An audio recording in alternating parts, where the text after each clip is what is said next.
Amazing. Yeah, I have a lot. Since they've started making trade points, things you can earn for doing challenges, my trade points have, Yeah, we got a lot that more of them. is exactly how I got all mine. Hey, will you leave your brother's nuts alone? That's great for the episode. That is. That's one of the that is first things I started. That's what I have to deal with these dogs that I'm watching. So we're starting the episode strong here. Yes. Yeah. I hope not. I hope not. Stop.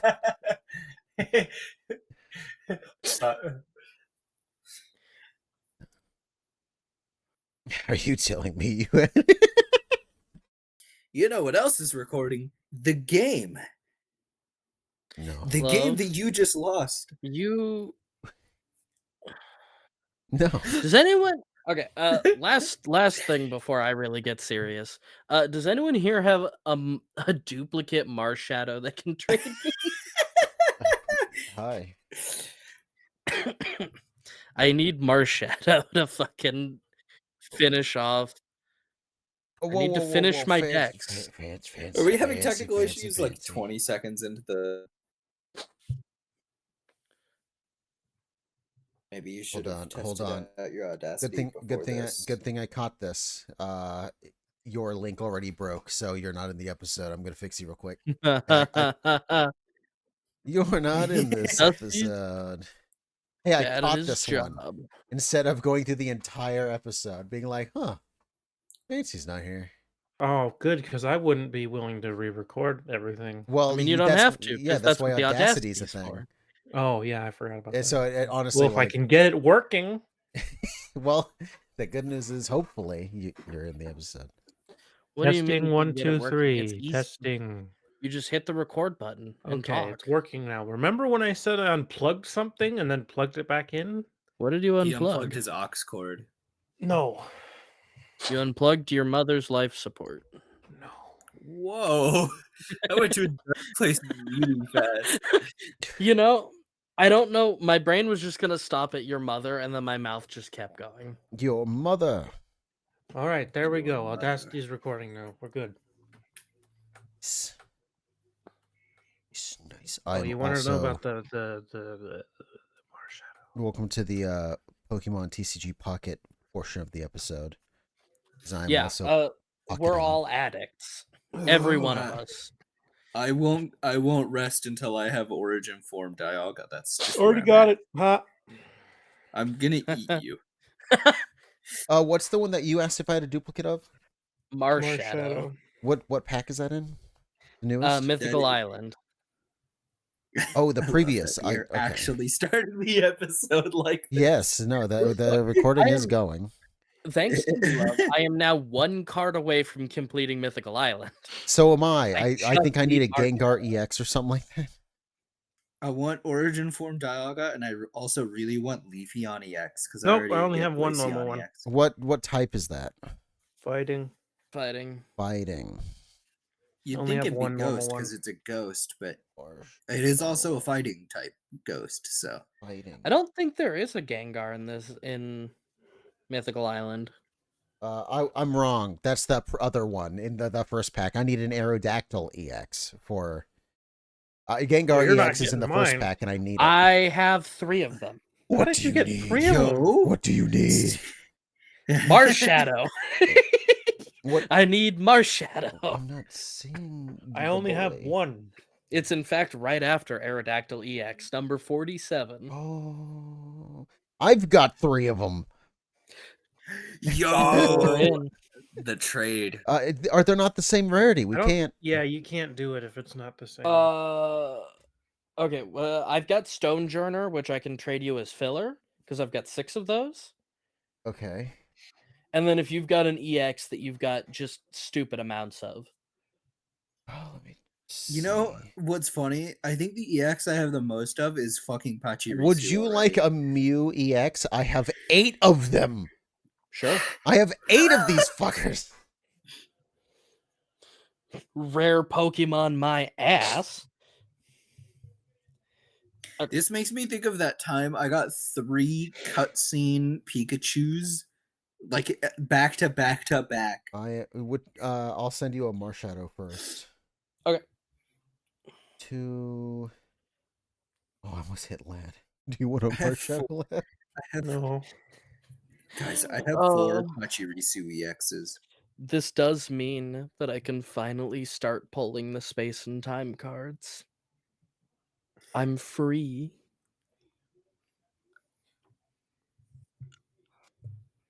Where's the fighting? I already lost him? What's going on in my... Oh no, I'm down more.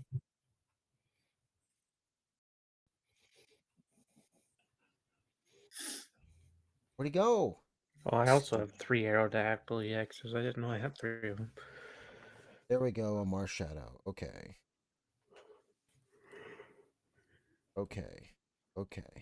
All right, that's sent.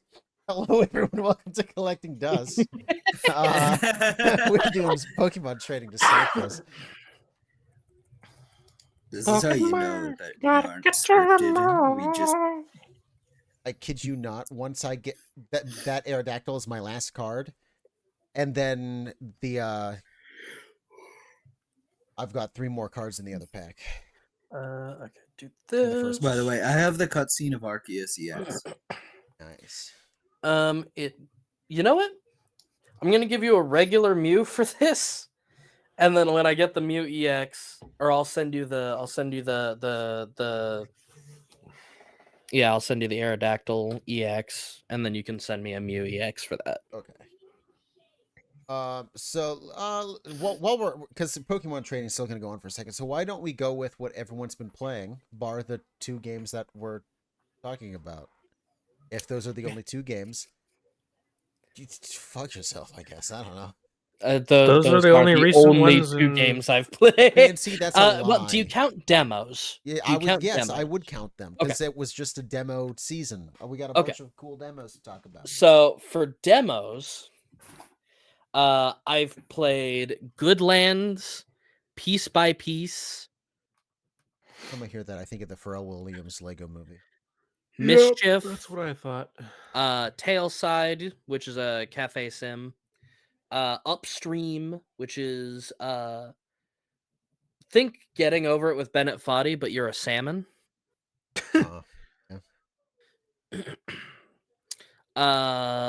Isopod, which is a spin-off.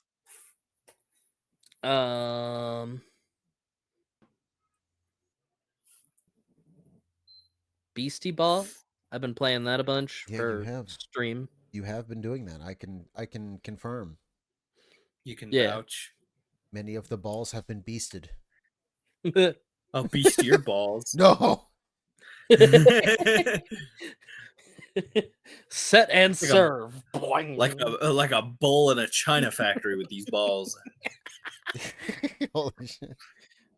Why is my brain now? What was that like Blue Sky movie about the bull? Ferdinand or something like that? Yeah. Yeah, there's a literal scene of him in a What's funny is when you said Blue Sky movie, I immediately thought of The Social Media. Oh no, no. I had a stupid moment there when you said I thought you were talking about The Social Media. I was like, do you mean the movie The Social Network? That's how would you get that from? It was just stupidity upon stupidity. I'm like, wait, we both were dumb. Yeah. By the way, for games that I've been playing, Warframe, Marvel Rivals, and Genshin. I'm not proud of the last. Say the whole name, love. I'm not. Say the whole name.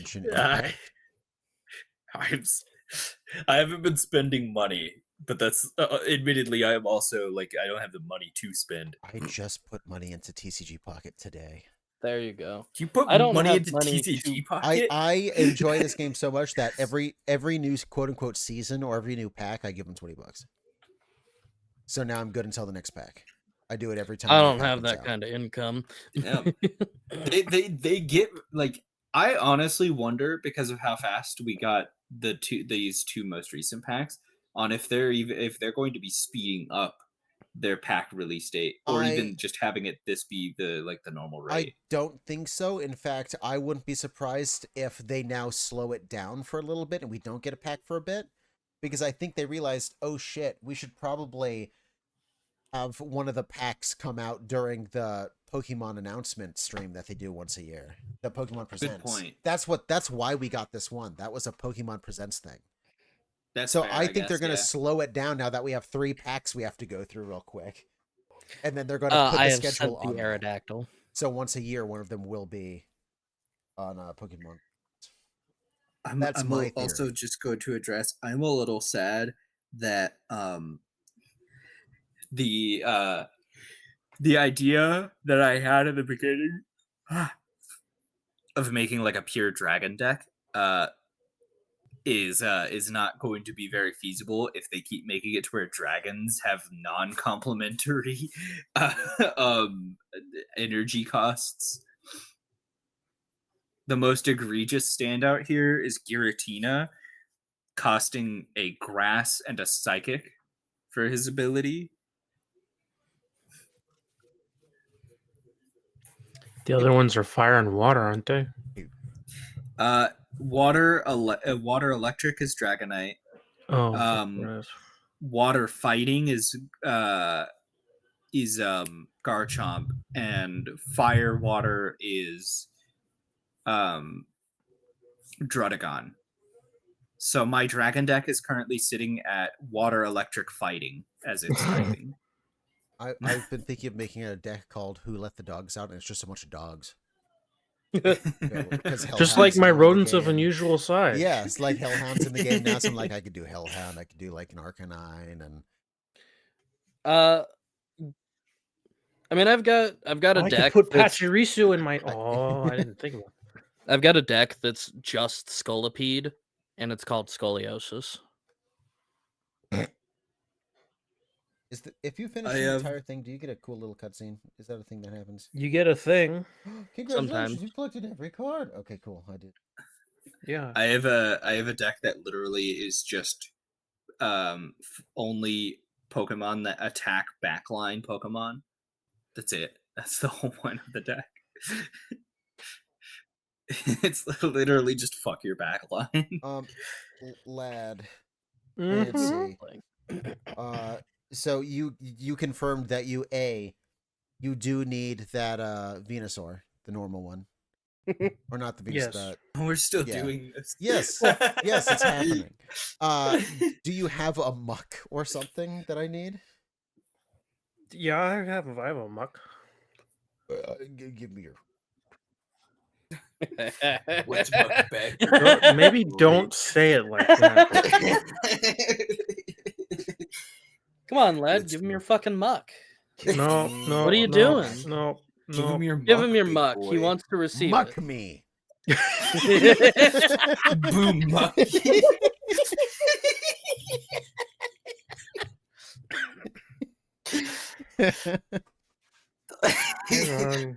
I want you to muck me, Jerry. Oh. Wait, is it? I forget. Is there more than one muck? Because Let me check. Oh, there will be, but I'm done with you. You can shush. I think I'm taking the joke too far. This muck is in the very first pack. Oh, okay. Speaking of funny, muck. Speaking of funny decks, that just makes me think of the Magic the Gathering deck, which is literally just people looking left. Every art is just somebody looking to the left. I'm sending you the Venusaur for. For a while, I had a deck called Why God Why. And it was exclusively designed to mill out me as fast as possible. Okay, so I was wrong. It's not just people looking left. It's even more specific than that. It's women looking left. It's ladies looking left. That's the deck name. You can find it. It's an EDH deck. It's 100 cards with no duplicates other than lands. That's honestly impressive. Hey, fancy. Yeah. Hmm? The commander is Janara. Oh. What Hold games on. have you been playing? I'm forcing this forward a little bit. The thing is, nothing. Well, I guess maybe Fortnite, but besides that, You lie. it's been the thing. What am I lying about? There's a certain little FPS with portals that you. Oh yeah, we played Splitgate. Yeah, Splitgate. I really want to try that game when it I comes out. got bad news about Muck. What? I only have one. Okay. Well, bitch. okay. Hold on. Let me see if let- I've got let- multiple mucks. Let me see what. There's another one in the same I can deck that be I need. can be the go between on this. Didn't you if I've say got- Nita Queen? I need a Nido Queen. Yes. Oh, I also only have one of those. Bitch. Hold on. Let me see I'm what I got. Taking Because back my Venusaur. God both of damn. them. Give Hold it on. back. Hold on. I might be able to be. I a told you go-between to on make this. sure because I spent pack points I on didn't. that I could have just spent on a Muck or a Nido Queen. I'm going to strangle you. I have two Nido Kings. Do you have a Nido Hold King? on. I have one. Here's You a get- link to the ladies looking left deck, by the way. I didn't know you were asking me to look. Regular Venusaur, no. Okay, Muck. What do I got for Muck? Oh my! You have What if I pack points to buy buy me a second- Muck. Wait, let me see how many points I have. So I might just be able to buy a second Muck. Oh. Yeah, no, you're a shit out of luck. Fucker. How do I get to the other? There we go. Yeah, I've got one Muck and one regular Nido Queen. You're in luck, buddy. I can buy a Muck for you. So what we've learned is that you have 100. You have at least 150 points, which means Yes. we both could You- have just. I could have bought myself Yes. a Muck, and you could have bought yourself a fucking Venusaur. Yes. You both You have trusted each other now- way too much. Not only that, but you have now wasted more resources than you Yes. needed to. Yes. Yes. I've bought another Muck for you, Hey. buddy. You two were made for each Stop. other. Oh, we did that the long way. It's fine. You know what? Peanut butter and jelly the long way. Oh. All right. Well, I played a few demos. Shit. It's suddenly hard to remember them, huh? Yes. Are they still in my library? If I just type in demo, or I literally opened up my PlayStation to look at my most recently played games. Oh yeah, that'd be a way to do it. Dog, dog, dog. No, why? Why do you do this? Oh yeah, there's also Chair Tribal, by the way. That's another commander deck that somebody made. It's just every art needs to feature a chair. They don't. A lot of them don't show up. So the only ones that show up is Fumes. I also played Wild Assault. I did do Splitgate. Shit. There's a couple other ones that Fuck, there was a couple little shooters that I enjoyed, and I just. Oh wait, no, They'd be in your wish list. I was just that's what I was just remembering. Wish list. Oh, my wish list is 100. Let's see. That's wishful thinking. Street Sync. That was cool. Wheel World. That's the other one I really wanted. Into the Void. And then the other games I I listed. need to get you to play Voices of the Void. Wow. Just no. Yeah, I'm super excited for Wheel World. Into the Void was cool, and so is Street Sync. But Wheel World and Fumes specifically, those two games look awesome.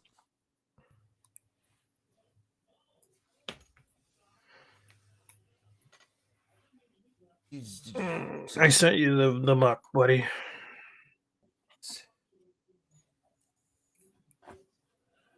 What the? The thing is, I didn't know I had pack points I could use to buy a Venusaur until I just looked. That's what I was like. In the back of my head, once you said, "Let me check pack points," I was like, "If he can, I know what that means." The only reason why I was offering to is because I wanted to help you as well. So it's like, I'll buy you the Venusaur if you've got a Muck or a Nidoqueen. And then you betrayed me. You stabbed The me. answer is I did, but I didn't have more than one. You were gonna trade. Because I knew I Cum for had them. I just didn't Venusaur? know if I had more than one. Well, I am only 2 cards away. I need that Gengar EX. And I need a Nidoqueen. I need a Wigglytuff EX. Tough E. That's the last one I need for the first pack. How many of those? I think I've asked you before. Yeah, but Stuff. the last 2 times I put money in, I've spent those cards on this first set, trying to get these cards. So there's a chance that now I have another one. There's a chance. It's the normal one, not the full art one. That makes the chance even more likely. No, I've only got one Wiggly. I could have given you another Aerodactyl for that. I have 3 normal Wigglytuffs, like not even the No! EX. I don't need it. I don't want it. No! She's my queen. I don't want it! Get it out of my face!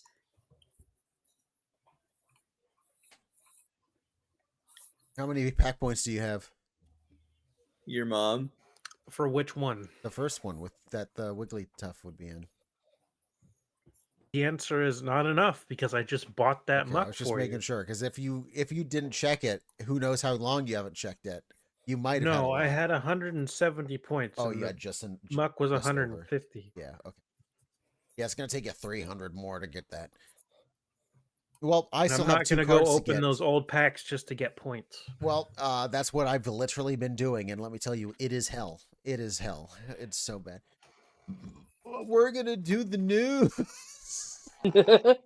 Yeah. We're doing the news. We're doing the new. Fuck the news. I should get one of those Elgato Don't Stream mind me Decks. just Googling gaming news. No, You no, don't have to don't do that's that not how we do anymore. news, remember? I bring don't. you the news. It's just if and you happen to see react them. if you feel like it.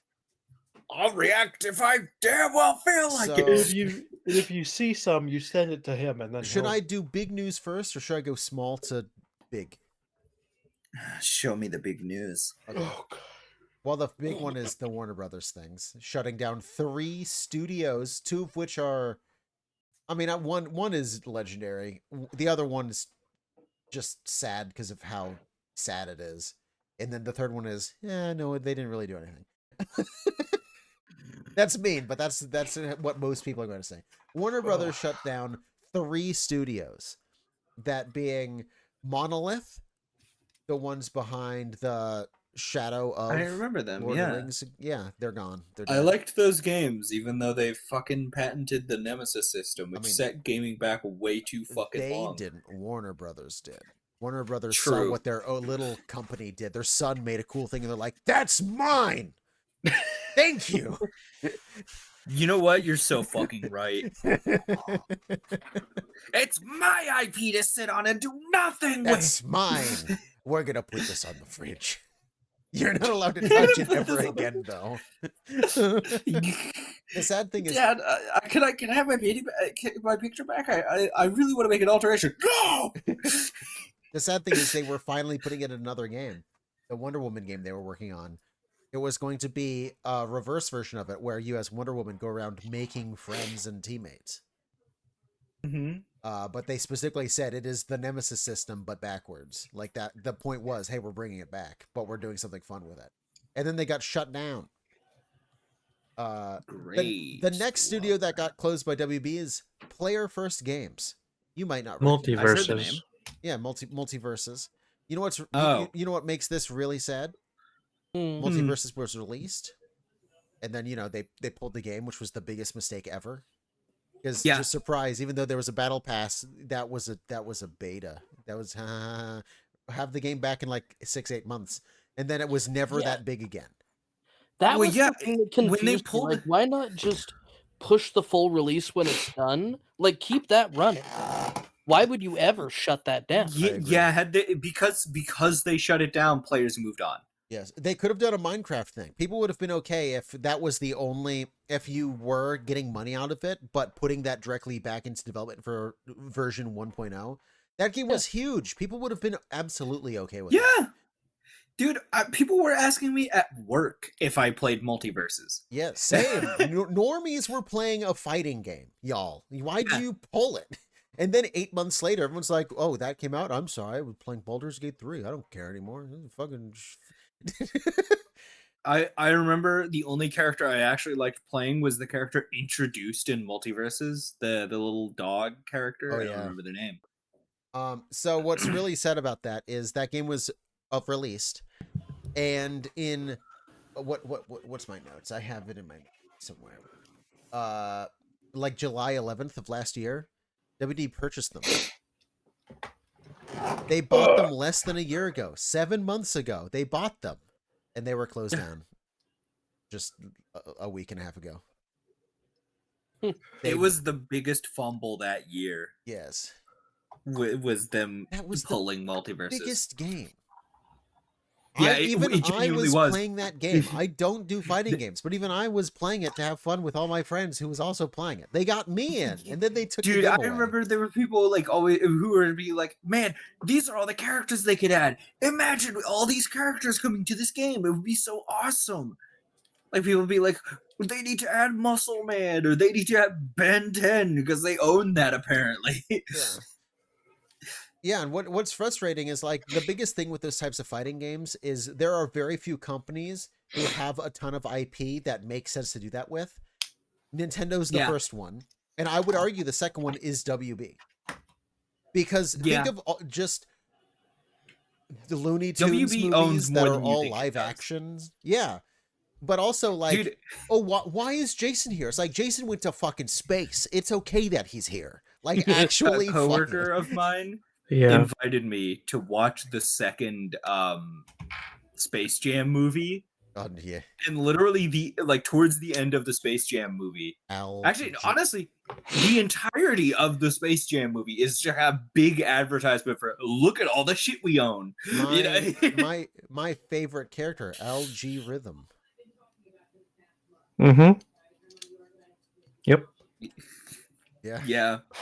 I saw that movie in forgot. theaters. Dude, I remembered like not much from that movie. The biggest thing I remember is the last basketball scene that you're talking about. Like Clockwork Orange cult is in there and stuff. It's like, what? This is crazy. Rick and Morty make an appearance just to leave. Yeah. So yeah, and then the third studio they closed was a studio that didn't make anything on their own. They were very much a supporting studio, but they were very close with Monolith. They did a lot of work with Monolith. So it is sad. Yeah. We can effectively say that pretty much everybody who worked on Shadow of Mordor is out of the job. Yeah. Well, like, this isn't the first time Warner has gone through and just like killed a bunch of their shit. Yes. Well, so yeah, Warner Brother in general, yes. Here's the interesting thing.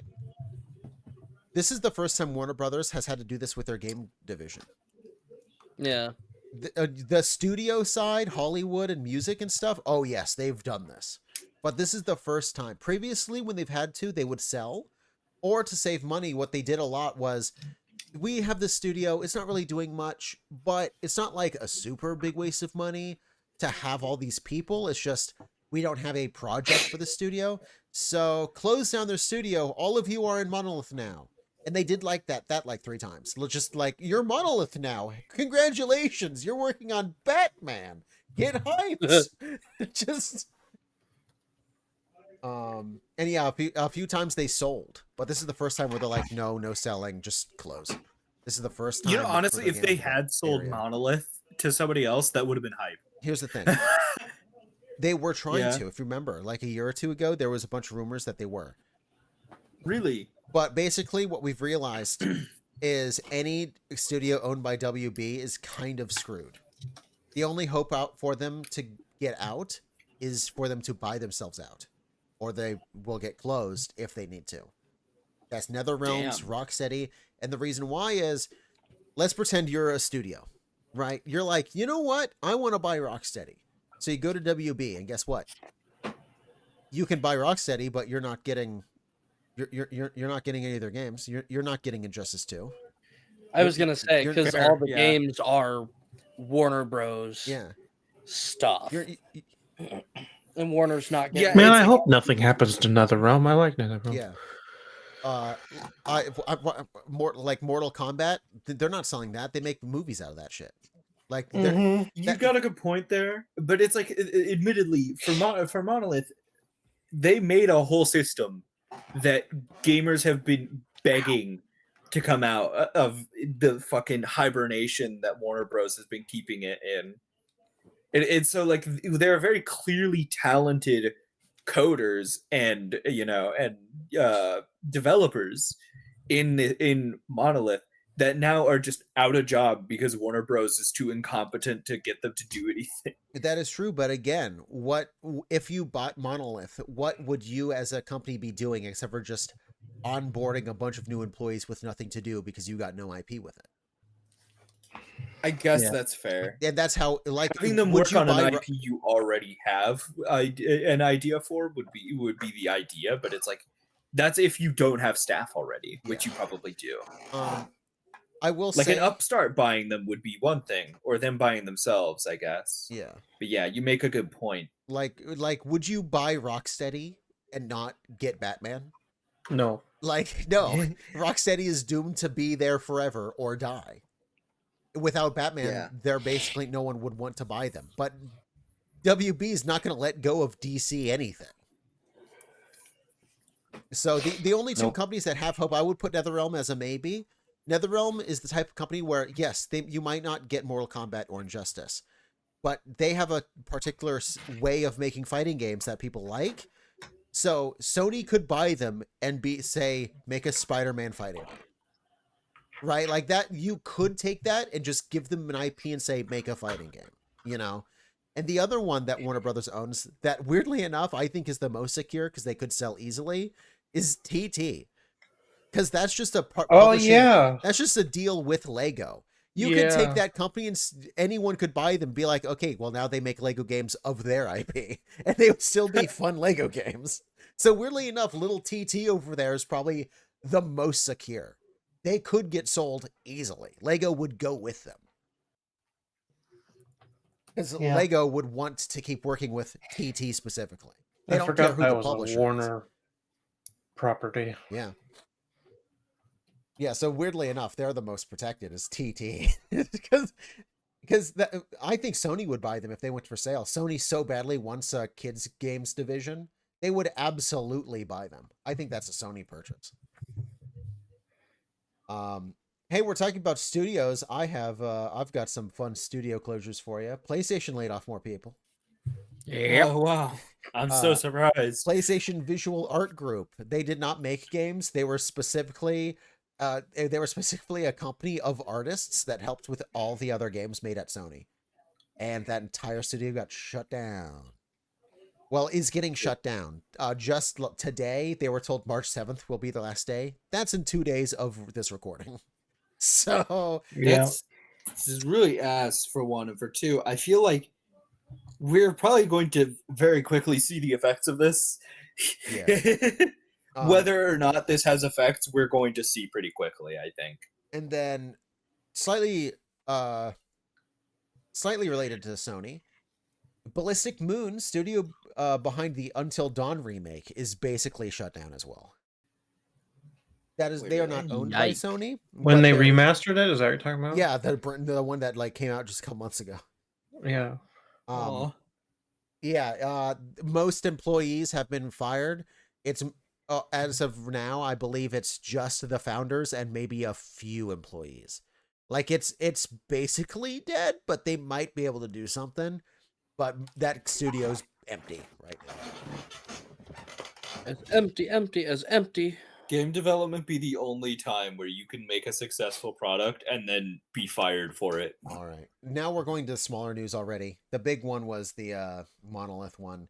I'm going to go from funny news to good news. We're going to end on good news. All right. Funny news.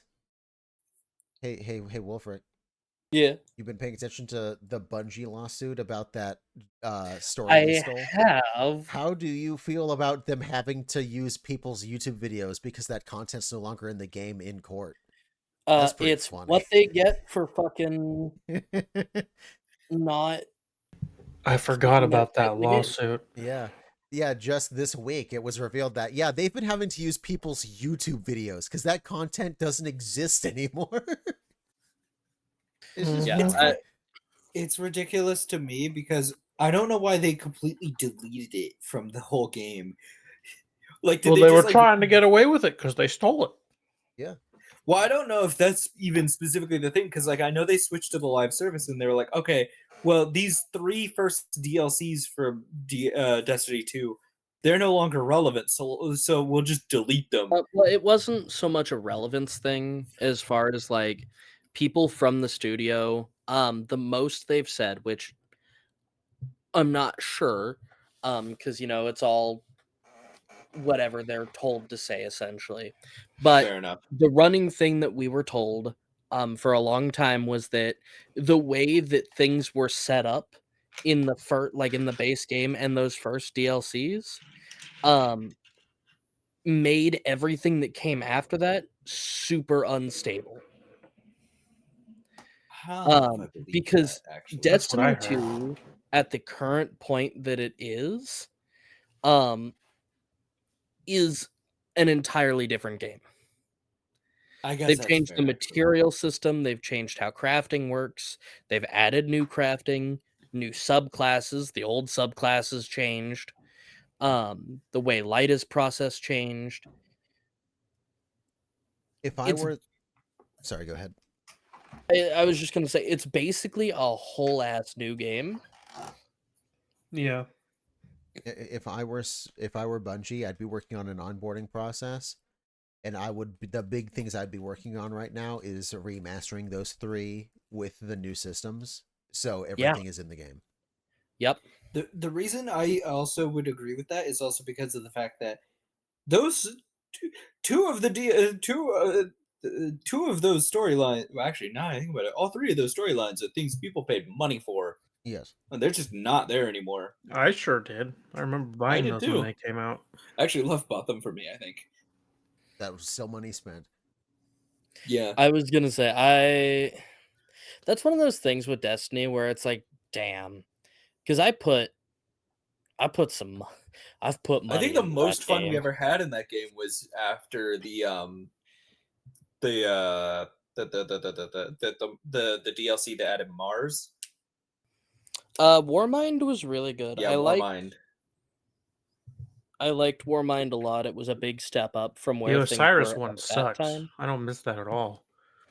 That one was just small. That was the problem. The not so Infinite infinite forest. Yeah. Yeah, the problem with the Infinite Forest was literally that every mission now from then on was going to take place in the Infinite Forest, and fighting Vex was not fun. The only cool part of that whole DLC was finding Saint 14's shotgun when he was still dead. I miss when we were getting to the point where Love could just straight up one tap bosses just by wearing the Celestial Nighthawk. That was short lived. It was very short lived because now every boss has like 3 invincibility phases and a DPS check in the middle that wipes your whole team if you don't kill them fast enough. The thing that like sucks to me, right, is at this current point, the game has not only made boss fights not fun, but also it has significantly the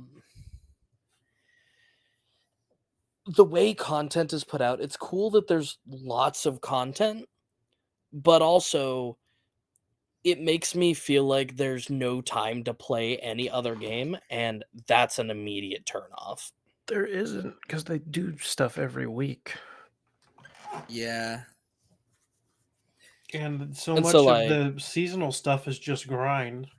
Yeah, well, and if I take a week off, it's like... It was just because I liked the aesthetic of the armors.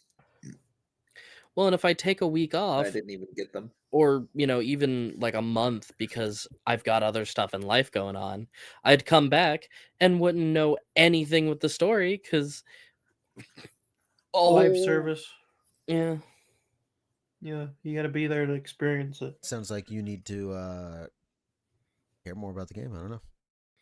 This is why I prefer Warframe's way of dealing with it, where it is a live service game where the story is constantly progressing, but all of the old quests are still there. Even the ones that are very outdated, you still get to catch up on the timeline of Warframe. They go back and update the old quests sometimes, so that you aren't just like, seeing a cutscene that was made fucking 10 years ago. Would you like some more funny news? Yes. Activision admits to using AI in Call of Duty. And Yep. Yeah. this I second half to remember. this. Activision admits to using AI in Call of Duty, and then has to readmit they're using AI when fake ads for games that don't exist were found on the internet. Huh. What? I didn't hear that part. Yep, this happened like 2-3 days ago. They were just found.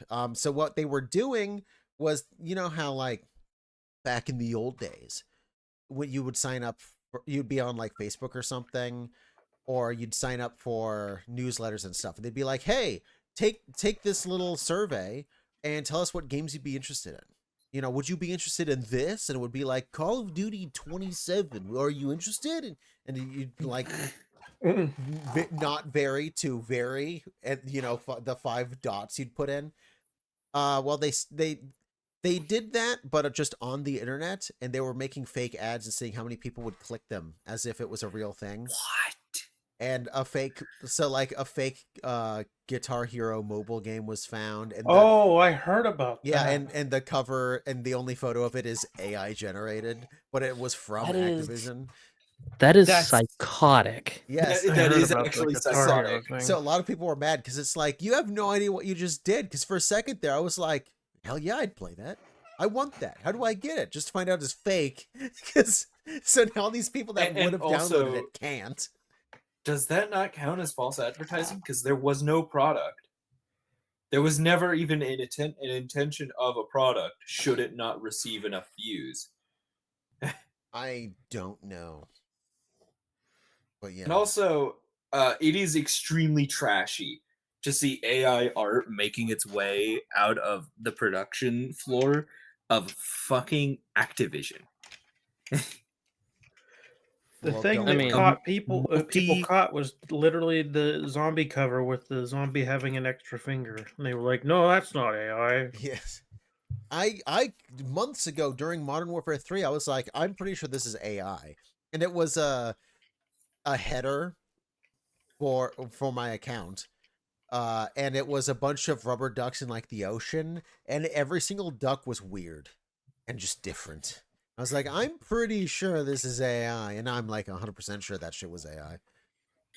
I can't imagine being a company worth $20 billion and still not wanting to put out like $10, $20 dollars an hour to pay artists. Yeah. I could imagine it. Do I really want that It 20 couldn't be billion? me, is what I'm saying. It could. Like, I get the idea that paying artists might be expensive sometimes, but it is nowhere near as expensive as people let on. And also, when you're a company that's worth $20 billion, nothing is expensive to you.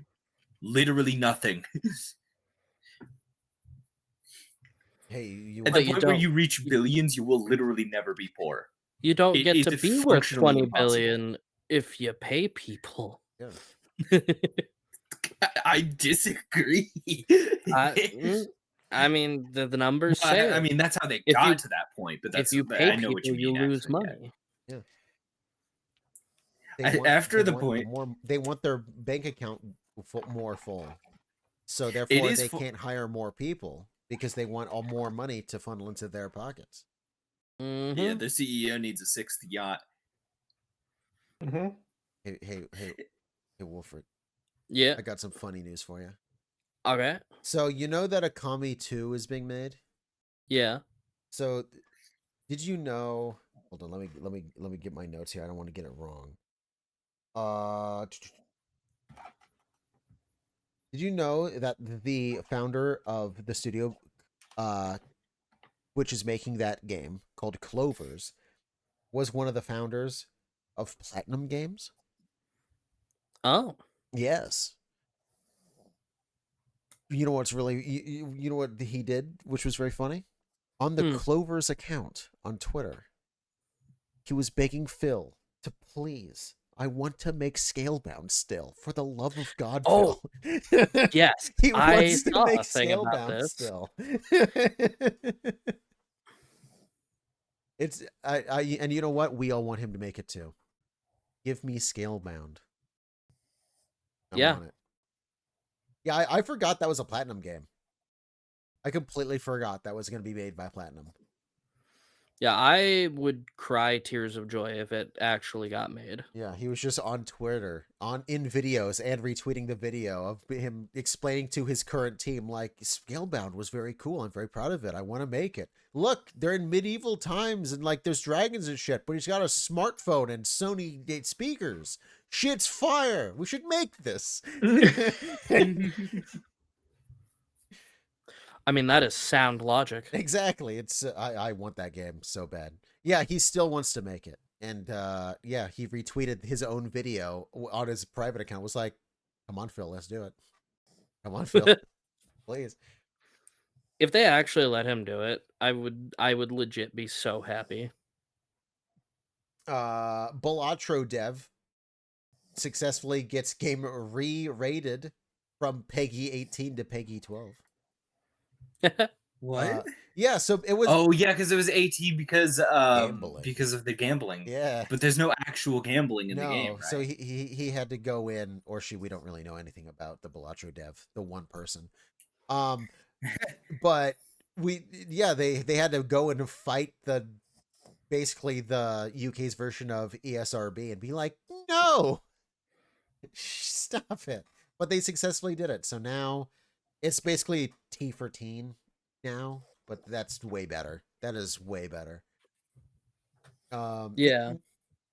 Hey, speaking of Activision being bad, the company that tried to kill them once is coming back. You remember Acclaim? They're back. The studio that what? The publisher that wanted to kill Activision. Acclaim. Oh. Yeah. But do you know why they're called Acclaim? Huh. Because the way it was spelt would come up in phone books before Activision. That was literally it. Like back when that was a thing you had to worry about. Someone might open a book and go, "Is there a video game publisher?" Acclaim would come up first. that's literally it. Yeah, they went bankrupt in like 2004. They're back. They're coming back, which I'm saying is good because another publisher in any way is good. That means more games will get money. It's good. Yep. Yeah, their board already is pretty funny. There's like a professional wrestler in there and stuff who's a part of it because he had a good time back when Acclaim used to make wrestling games. And he was on a cover of many of them and he was like in many of them and he had a good time. So he was like, "You want to make Acclaim again? Sure. I'll give you money to do it." But yeah, they're back. I'm saying it's good news because again, any new publisher is good. Even if there's something small like Donkeys where they do like one game a year or something, that's still better. That is another game that gets made. Rockstar purchased the studio. I'm saying this is a good thing because the studio now Rockstar rarely closes anything. But Rockstar also I heard about this one. Yeah, Rockstar also rarely buys anything. So when you are bought by them, you're secure. You're good. Rockstar purchased in Australia for my brain broke. An Australian studio that made the LA Noire remaster. One of the founders of this studio helped make the original LA Noire. Huh. And this is the studio that fixed the GTA Trilogy remaster. Remember on this very show, I was like, hey, an update got pushed and it's good now. Yeah, that was them. So they were bought by Rockstar and renamed to Rockstar Australia. So that's a thing. Now here's some really good news. Are you ready for this? Back to Yes. back, within like 3 days, something crazy but kind of believable happened, and then the same thing from another company did the same thing and made it super unbelievable. Okay. Steam released the source code for Team Fortress 2. Mm. Okay. So now straight up just anyone could go in there and make their own game modes or their own game or anything with Team Fortress 2 as the base, just like how people would do with like Counter-Strike Source. So basically, it's not only, well, you fix the game, it's no, you just make everything in the game now. So the community now has the game, right? You with this, they could make your own servers, your own game modes, anything. Anything can now be in this game now. And then like 3 days later, EA did the same thing with Command and Conquer. 4 of them. Command and Conquer, Tiberian Dawn, Red Alert, Renegade, Generals, and a few of the expansion packs for those games all had their source code officially released, and same for modding tools. EA now has an official GitHub page. What? Like that, Steam is like, that's really cool. Proud of you. That makes sense. And then 3 days later, EA did it. And that's the thing. That's so close together. EA didn't see Steam do something like, we should do that. They have been working on this. They made modding tools. Yeah. So EA So what was games just was it again? Command and Conquer. 4 of the games. 4 different Command and Oh. Conquers. Yeah, that's a big franchise that people care about. Yeah. So same thing. Now just servers and mods and new content can just be injected into these games. It even, like I said, it even includes a few of the expansions for a couple of the games. So like even expansions were included. So a rare good guy EA was like, yeah, fuck it. You can have these.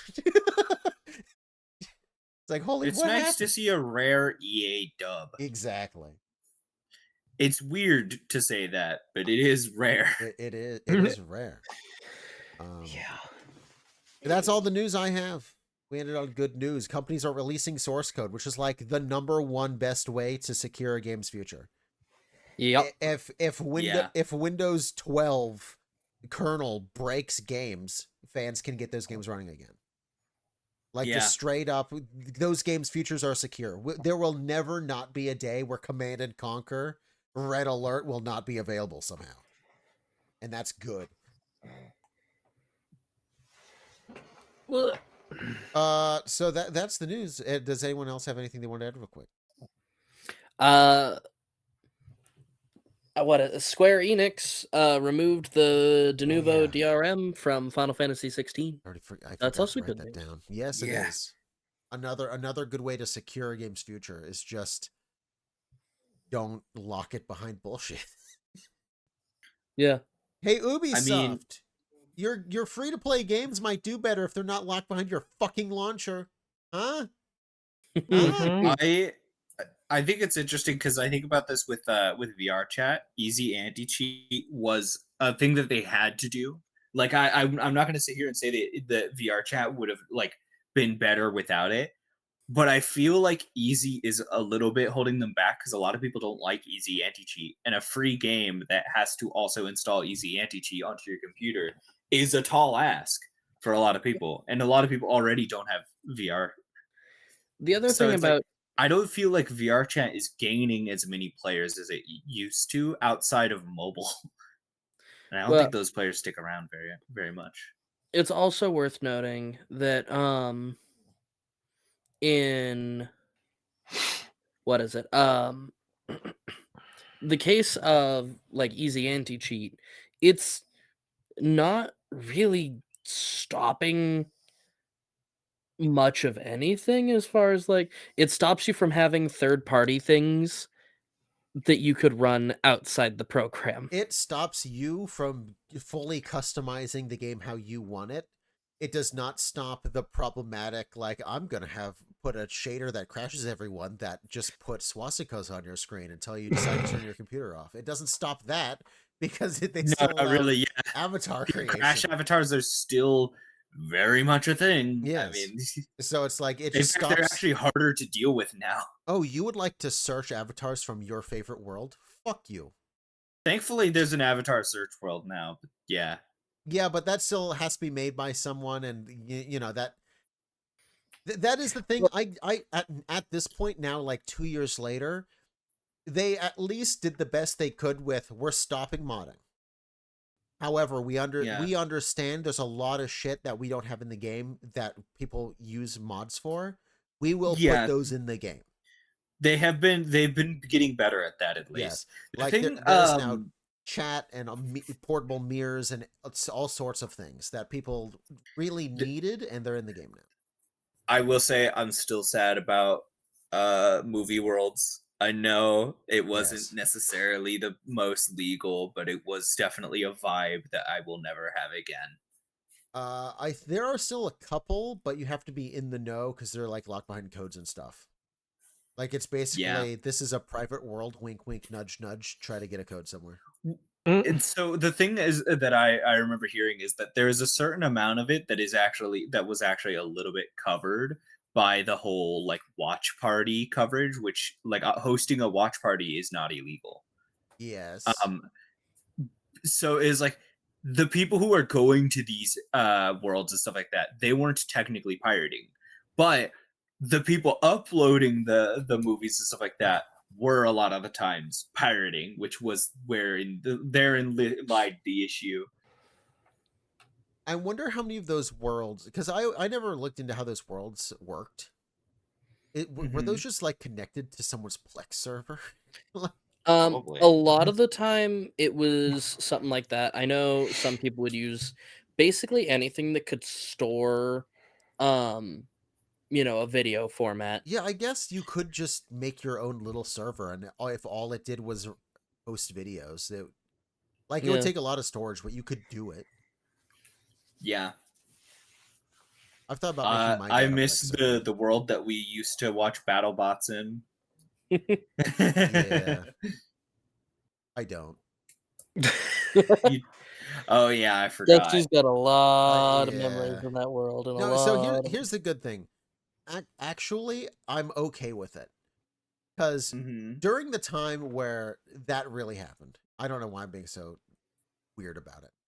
My ex, we hung out in that world a lot. But when we hung out in that world a lot, that was when the world kept changing for some fucking reason. Was that the one with the pool table? Every world Sometimes. has a pool table, basically. Well, Pool table, yeah. This is I the remember one. It was playing- the world where you load in, and to your right there's a doorway that leads to an aquarium. In front of you is a doorway that leads to like I a remember when couch those weren't with there. yeah, a couch with chips in the middle. Oh, that one. Yeah.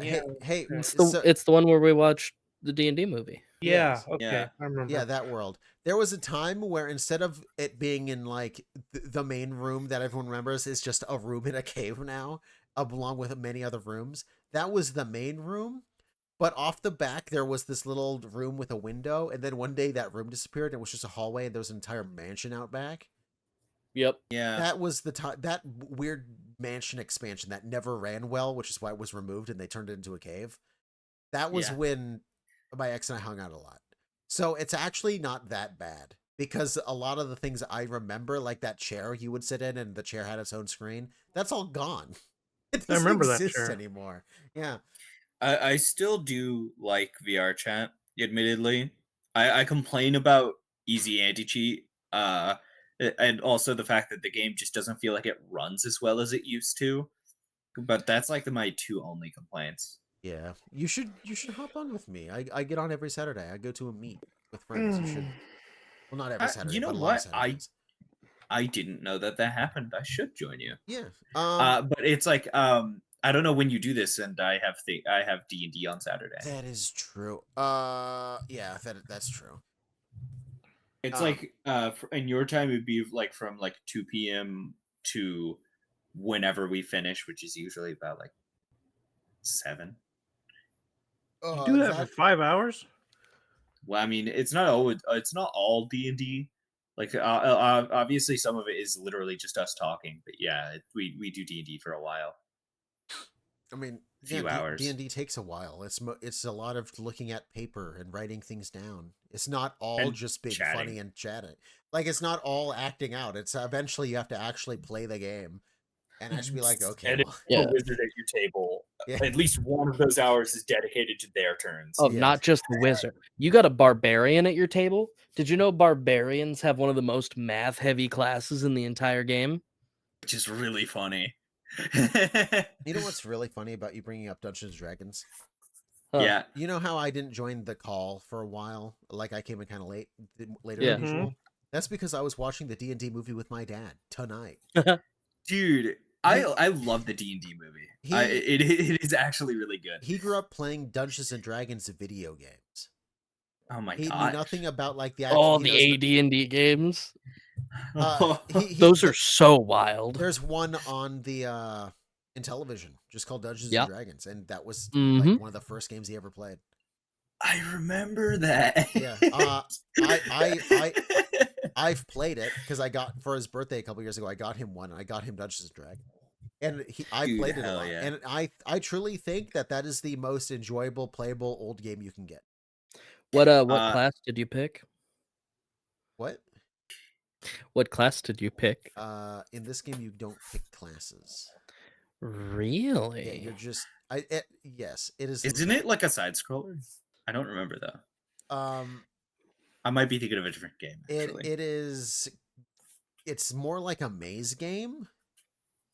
You go through. You enter a cave, and then it's just a randomly generated cave, and inside is like Also- spiders and shit. And the spider doesn't hurt you, but you hear it like eating something. It's eating your fucking arrows for your bow and arrow. It's like it's okay. doing a bunch of random shit. I was gonna say, because if I recall correctly, in early D&D, the classes were like fighter, rogue, elf, and dwarf, because those were classes. Yeah. Yeah, this game, I might be misremembering it, might, but I straight up just remember booting in, and it's like 1 is easy, 2 is medium, 3 is hard. Then you just see a giant map, and you have to do all of it in one life, or you lose. It makes me think about like, because you brought up your dad playing video games as a kid. I want to bring up my parents. So they adopted me. They're technically my grandparents, but my grandparents were gamers when games came out, to the point to where my grandma completely understands that I cannot pause an online game. Yes, so are my parents. My parents are much younger. They had me pretty Yeah. young, and my grandparents had them pretty young. To the point where even, like, I was talking about to my sister about this, where it is very rare to have like it's pretty uncommon to have great grandparents.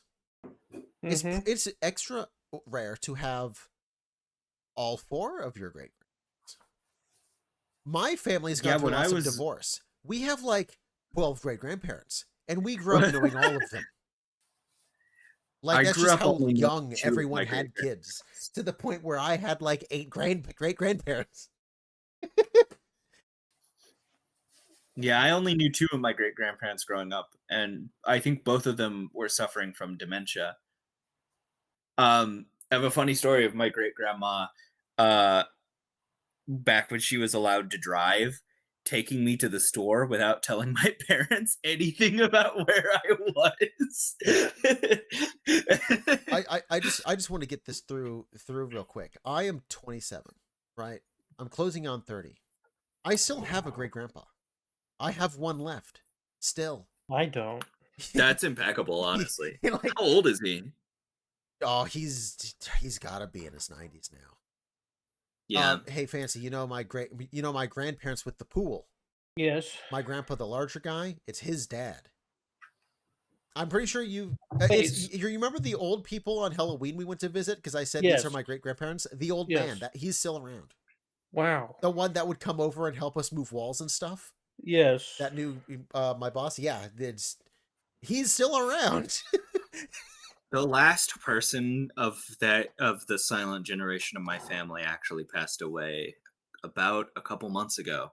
Yeah. It was really sad.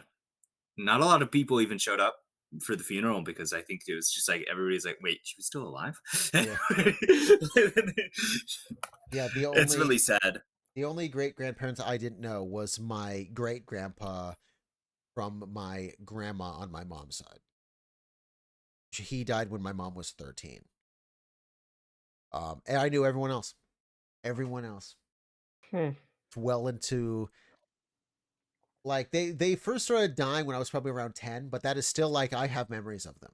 I could take you to where they lived right now. I know what house they were in. Like I had lots of memory and lots of time with them. It's very cool. Very very weird that I had that many great grandparents. I'm very lucky in that way. Lots of candy, lots of treats, lots of old men with a compartment in the arm of That's why his you're fat. recliner, where he just keep root beer barrels. I hate that you didn't respond to that. I didn't hear you. I said, so that's why you're fat. After you said lots of candy. I buy my own candy, but that is why I'm fat. I have a sweet tooth. It's a problem. I just like food. My Joe, breakfasts are dinner size. I'm gonna be honest. Every uh, morning I go to a donut shop and I get a I'll be sandwich honest. and multiple kolaches, which is a breakfast hot dog, and I have I, multiple of those, and I just I, scarf down. I would probably be the Breakfast hot fattest person dog? in the call if I didn't have such a high metabolism. Yeah. So a kolache. So do you know what pigs in a blanket are? Wiener wraps. Yes. Yeah, down here that's a breakfast food.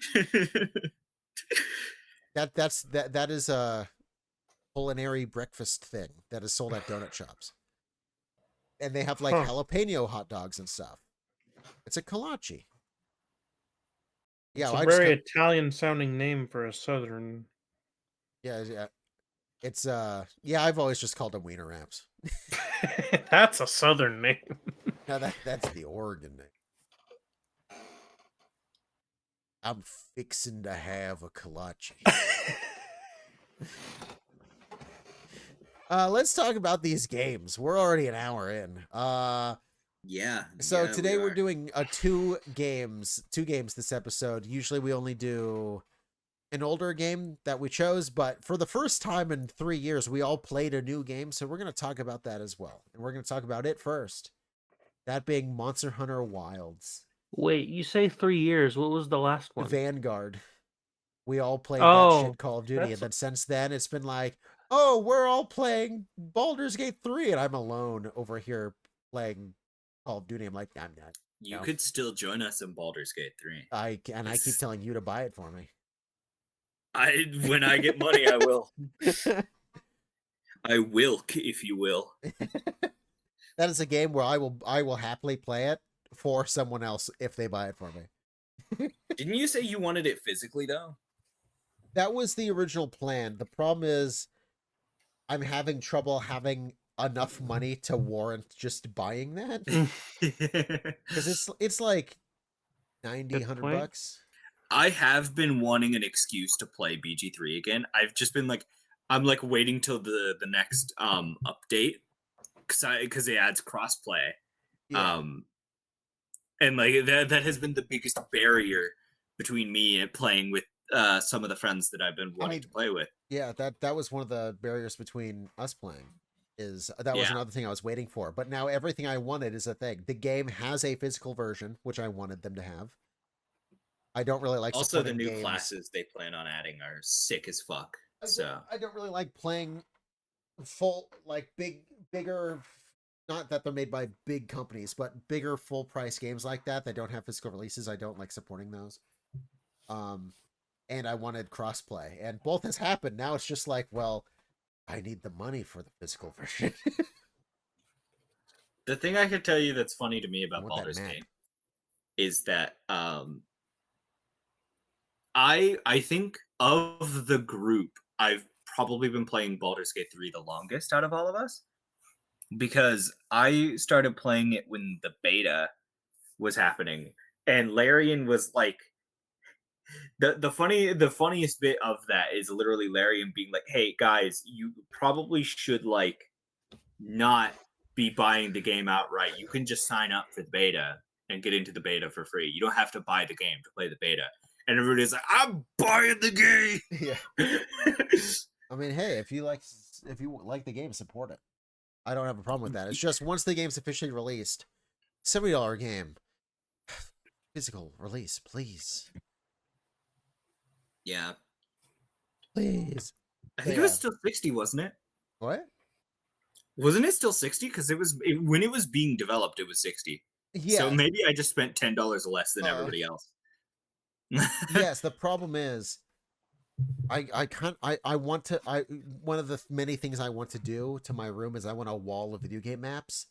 So I want the map, and that's in the collector's edition, which is a physical version, but that's like $100. Yeah. That's the thing. Is it even available in? What, the deluxe editions? Yeah. The let me look. Yes, they are available. I wonder if they are planning to keep those up consistently, like just like anybody who wants them.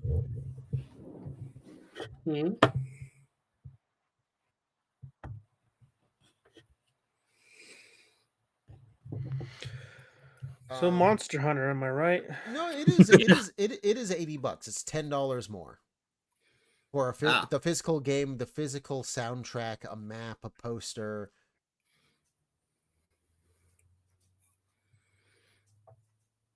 Yeah, I can't. I want that map. I am a whore for maps. Do it. Maps. In my own cars, I have actual maps of the states that I've been to. I like maps. Maps are so fun. Do it. Multi-animator projects are pretty cool. Not the other kind of map, though. Not the No, we don't I acknowledge hate that. maps.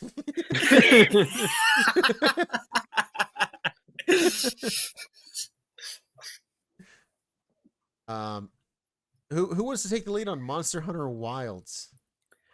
I cut things in half with my tiny kitchen knives. Yeah. So did everyone here finish it? Yeah. Yes. Yeah. Okay. So then we're just going to say spoiler alert for a new game. We'll spoil it. We've always done I spoilers. can't believe they made Fatalis the second boss. Oh my! Dumbledore died. Dumbledore. I do have like one Darth request, Vader is who? and I think after. Sorry, I didn't mean to interrupt you. All good. I'm used to it. Non-binary. It means I'm less than all of you. It's okay. It's true. If you're non-binary, then what number are you? It's 0 and 1, right? Exactly. Or do you not exist if you're non-binary? Grammatically, 0 That's an is imaginary plural. number. I am an imaginary number. Imaginary. I'm 1.23 repeating. Oh, Sir, Yeah, the code went cold. Ah, they must be non-binary. It's just a dead space in the middle of our message. Dead space. wow. My only request, let's not spoil anything about the final boss. What? It's But we gave the so spoiler cool. alert. I mean, we did It's give the their spoiler fault. alert. If Ding, we're ding, gonna ding, do ding, that, ding, spoiler we need alert. to give another spoiler alert before talking about the boss itself. I'm going to on loop every 5 minutes say spoiler alert.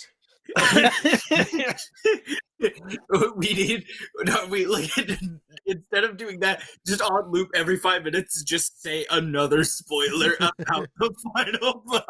Every single Just time. sprinkle it out throughout the whole video, so there's just no avoiding This video, this podcast has always been a spoiler podcast. It's. I know. I just after fighting that boss, do you guys see why I was like Yeah, he's cool. I can see why, but I can definitely see why it means more to someone like you who could make the connections that you made. For Yeah. me, an idiot who this is the second Monster Hunter I've played, but this is the first one I've got more than an hour into. um, I'm just like, wow, big boy. That's where it Man. ended. It's like that. What Yeah. was the other Monster Hunter? Was it World No, I Rise? Freedom Unite. Freedom Unite on the on the Freedom PSP. Unite. Oh, PSP. I forgot you were a PSP boy. Yeah. And you know what's really funny?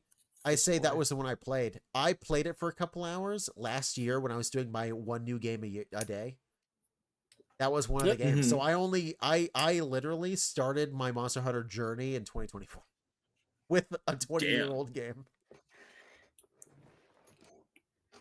It was a mistake. That game's not great. The mechanics are rough. Hey, go And kill also those like things on the beach. Monster Hunter is legit best with friends. Straight up. Now that I know I like the bow, but it's really hard, especially this one, where like Elaine you were telling me that a lot of other Monster Hunters, a lot of times it's a good mix, but like World specifically was everything had wings. And there a bow might have been better, but this one, every single monster wants to be in your face punching you. It's like, I'm you would think that, useless. but I used bow in Worlds. The problem with bow in Worlds is that bows felt, I think, on average, shorter range. So like while they're in the air, you're doing piss for damage, and then also I think just bow was not as good in World. I don't I believe didn't like you. bow that much in World.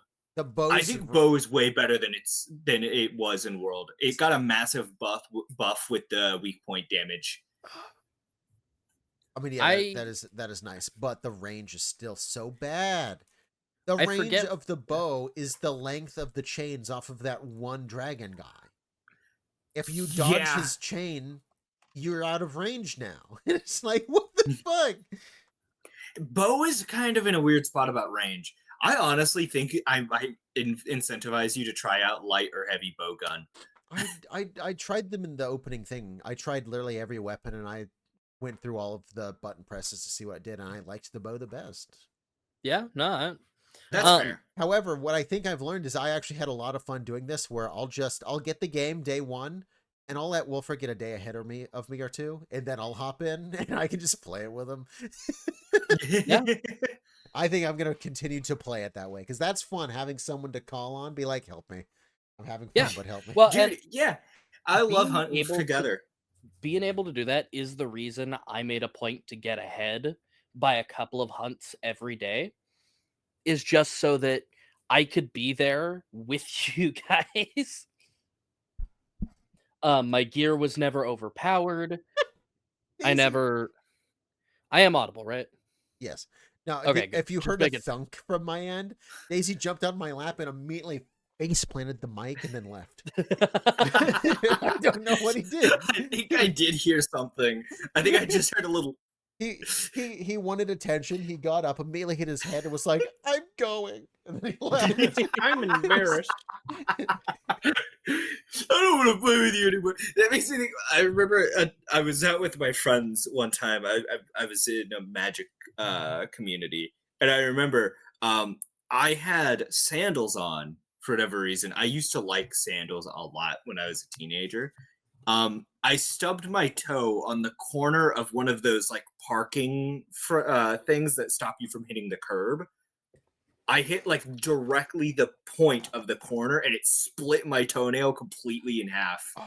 And I remember I went from, yeah, let's hang out all day to, please just take me home, man. It's like- Mhm.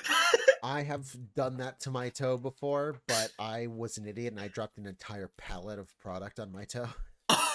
I was too close to the pallet, and I using the pallet jack, I just put it down on the ground and my foot was under there. You didn't slowly set it down. You just let the No, thing go. when you're in a hurry, you When move. you're in a hurry, you slam that shit. You Full should have grip. seen Like the starting dude. a lawnmower. We had a maintenance guy that constantly got bitched at by our team leads because he would grab a pallet and then just like basketball throw it onto the onto the like stack of pallets that he's made because he's taking a bunch of them back into the back rooms. The back rooms. Yeah, they get put Oh. there You for put that in the disposal. thumbnail now. I forgot Yeah, about that yeah, news. we can put that in the thumbnail. That was news I was supposed to say. Shit. There's so much Yeah, news well, this go week. for it. Oh, going through the betas, did you see a beta for Backrooms 1999 or something like that? No. Well, that's a game coming out. It was officially released like just a day or two ago. And all of a sudden, people are like, hey, why did you release a shit version of the game on consoles? This developer's like, I didn't. Someone took the game, pirated it, and uploaded it onto PlayStation and Xbox and I was Switch. gonna say, I think I Wait, saw what? that on PlayStation. Oh, Yeah, that that is not. there's the another official game version. that happened to. Yeah, it's a thing going on right now apparently, and this It is happened to Atlas. really. What? Yeah, they had to get into talk with Sony. Huh. Yeah, this is a thing that happens apparently. I did not know. But yeah, this is the first one where even like Alana Pierce, which is a very big YouTuber, you might know her from Children Are a Temporary whatever she said about pausing games. What was it? Disability. Yeah, that was her. Again, not a bad take, just a weird way to say it. I actually agree with her, but that's a weird way to say it. Yeah. But yeah, she even was covering it. Like the Backrooms game specifically broke out, and now everyone's like, "Wait, this is happening." Yeah. So, Backrooms in the thumbnail. It's not going to be there. It'll be Monolith. Half of the thumbnails recently have just been the news is a company's logo because it's just like they're dead, they're gone.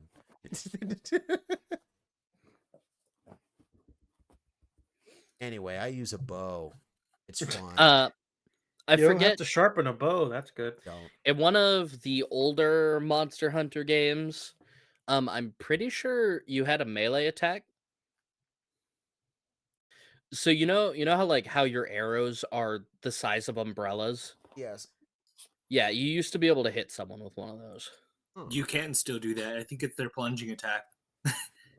I mean, as a plunging attack, great, but no, like you literally could just like blah blah. I don't know. I think there might still be a melee attack. I just don't know how to do it. Same. The game didn't tell me if there is. Yes, Uh, Daisy. You need I haven't something? tried to use bow in a long time, so I don't remember. I liked all the different combos and stuff. It's cool. I Yeah, don't use any good projectile weapons because they're all confusing. I mean, I can see it. Like I said, there's lots of combos and stuff. Do you remember how many times you Yeah. have to hit F before you hit R to get the right thing to happen? No. No? You just pulled out your camp stove.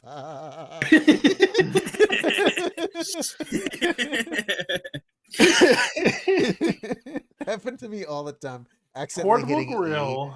Just be like, I'm fighting, I'm cooking. No.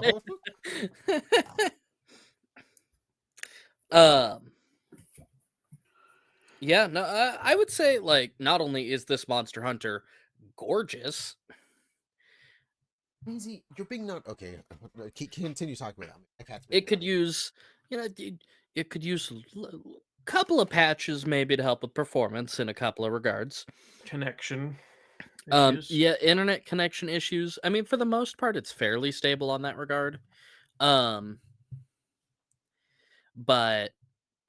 like, I mean, this was some masterful use of the RE engine. Mm-hmm. Because like the people looked good, the monsters looked great. The food looks amazing.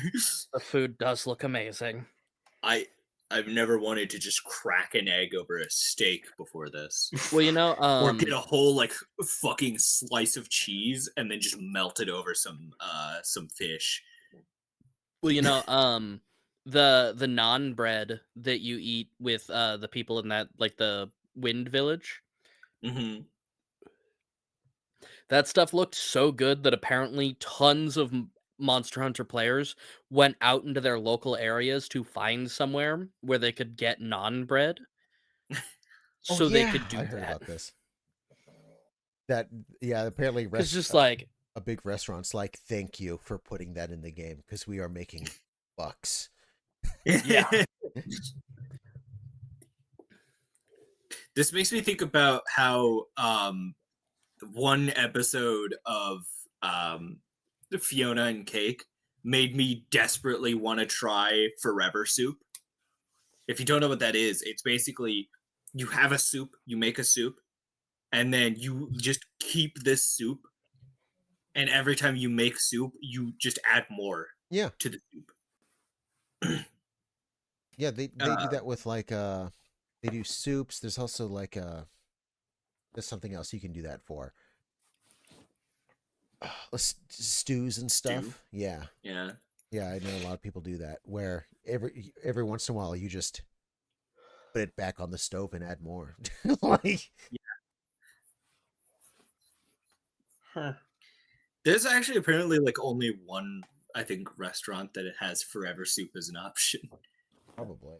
Oh, That's Sounds one like a of those health things hazard. where I could see it. I could see it It's- going wrong. I was gonna say, it's Yeah. one of those things where you got to be so careful about it. Mhm. Because if you take care of that stuff wrong, something in there will go bad, and that's a Or grow. lawsuit.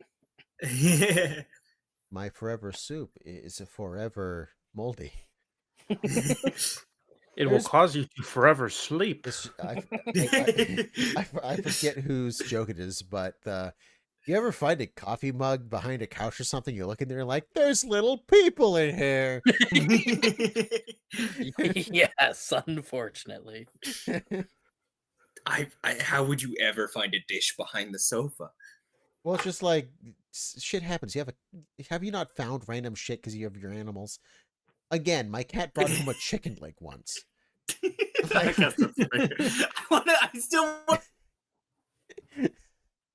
He was providing for your family. He was like, I have dinner.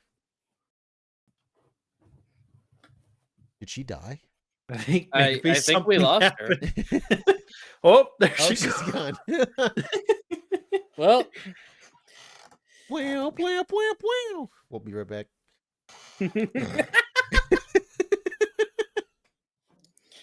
we need a technical difficulties screen. Yeah. Going to have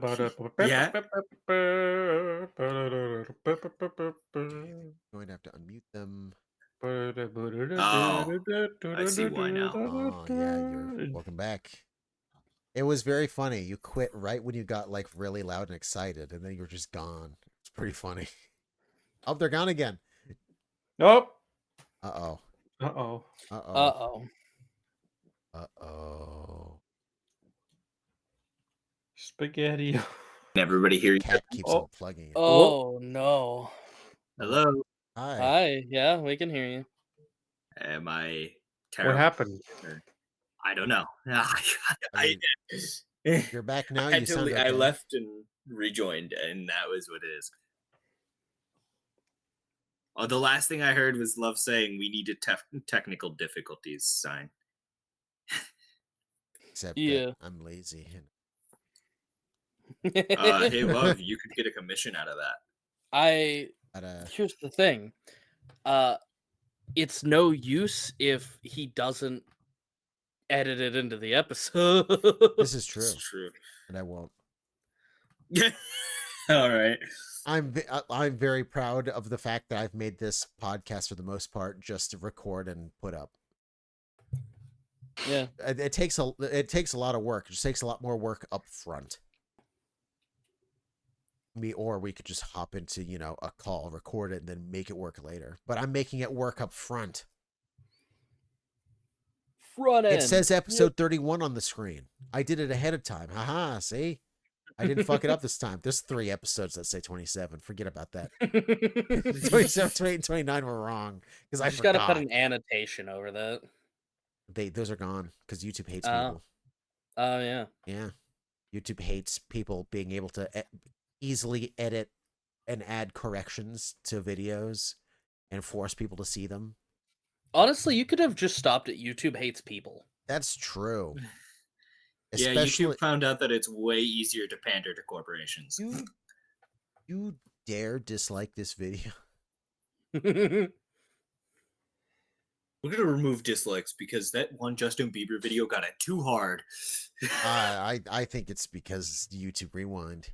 Oh, for sure it Yeah, is that. But that is a funny thing to bring up, is that like Justin Bieber's baby got dislike bombed for no fucking reason, actually, honestly. I need YouTube to wake up and reuse that branding. Yeah. They could reuse the YouTube Rewind thing and make it better for everyone, and they'd never have problems with it again, while still having YouTube Rewind be a thing. Spotify Wrapped. Just make YouTube Rewind that. That's they all already you do need that for to YouTube do. Music. Yeah, well, do it for normal YouTube. Just make an overarching YouTube Rewind. These are the YouTubers you watch the most. Yes. That kind of stuff. Yeah. If you have YouTube Music, it'd be part of that. And that way everyone would know what YouTubers are on there because they fucking watched it. There wouldn't be, why are there so many Indians in this episode? There wouldn't be any of that bullshit. That always happened. Mark ass Brownlee. Aha! That's hot. That's hot. If I controlled YouTube. Still can't get over the funniest not the funniest, but like one of the weirdest times on YouTube was the PewDiePie T-Series thing. Yes. My favorite bit of this was literally me just watching it, basically like, I mean, PewDiePie has proven himself to be a little unstable at this point, at that juncture in time. Or at least, you know, he had recently said a slur, I think. So it was just, I didn't feel amazing about it, but also it was a T-Series. We've all had everyone can have a bridge never had a incident gamer every now moment. and then. That has never happened. Most of my opinion on the whole situation was T-Series becoming the most subscribed YouTuber was a sign of the times, on the times being no longer was it going to be individual people as the head of YouTube. It was going to be corporations. Yes. T-Series was not an individual person. It was a company. And that made me sad. Yes. I will say the gamer word thing. There's two different types of gamer words. I would say there's the understandable ones and the non-understandable ones. There is a difference. And PewDiePie's is not understandable. I don't know how you're in a firefight on a bridge in a video game and out of nowhere you just pull out the N-word. Meanwhile, I'll use my own gamer moment. I'm not afraid to admit that I had this moment. I was upset because I was playing Need for Speed Carbon, on the city, on stream, and I would not stop being beaten by this driver in a Trans Am. Did you call them a tranny? Yeah, I did. Where I was so mad that my brain, my word, okay. You can. That's the thing. Like PewDiePie had that word pulled out instantly. You can hear me going that like I'm trying to find something, but it's just an orange Trans Am in front of me. So my brain's just like, you need something to yell. It is kind of funny to me because, like, the people who were like, oh, well, he was just trying to say the most hurtful thing he could say at the moment. It's like, with zero context, that's kind of awful. Yeah, no. Like I said, there's a difference. Something happened that day, and he had it pulled out. Meanwhile, you can tell when someone is actually like trying to find words, and they find. He did a bad just word. kind of nonchalantly say it. Yeah. If you're very clearly stumbling and then you accidentally pull out the wrong thing to say, that's more understandable than you're saying nothing, N-word. I was going to say, like, the fact that you just had that on deck, that means that that's like in there, in the brain. This conversation means that we can put the PewDiePie bridge moment screenshot at the thumbnail. It's the PewDiePie. Okay, so our thumbnail is going to be a bunch of company logos spattered across it, like sponsored, like put like some the on his sponsor forehead if you jacket do from it like that. NASCAR. followed by the back NASCAR. rooms, the PewDiePie bridge. It's going to be PewDiePie looking at a bridge that's in one of the backroom games, but over PewDiePie's face is WB, and in the back you can see like the people are brands they killed.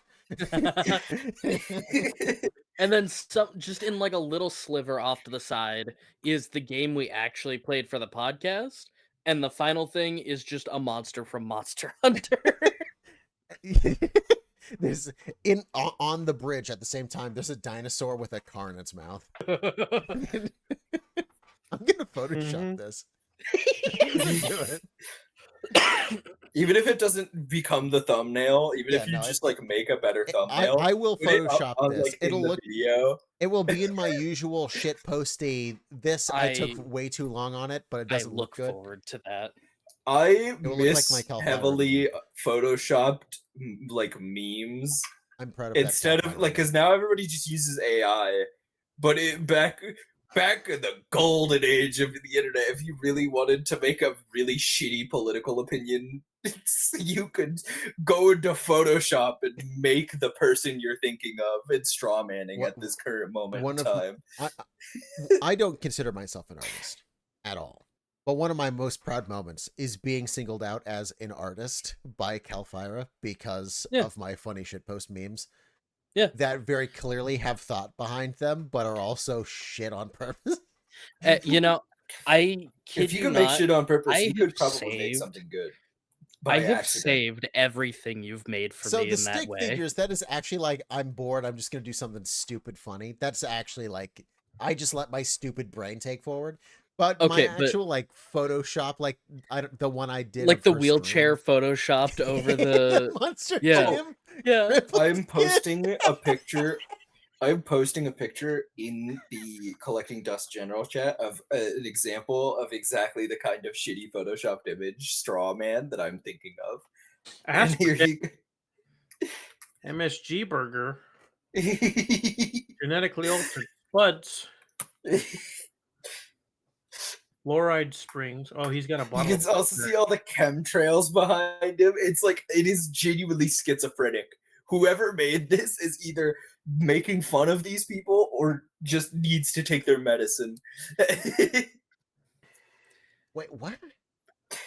I remember when we were talking about monster hunting. Me The too. PlayStation Yeah. 3 just got an update. What? Yeah. It got an improved system performance update after 19 years. The Breaking news. PS3. Yeah, the PlayStation 3. It got a improved performance update. They're keeping it alive. Sony's Did like, they just? I don't know why, but my brain pictures they're like cleaning out one of their offices and they find like a flash drive or something tucked away and they plug it in and they're like, oh shit, we forgot to put that update out. I'm sure nobody will mind if we just Nobody's paying attention. No.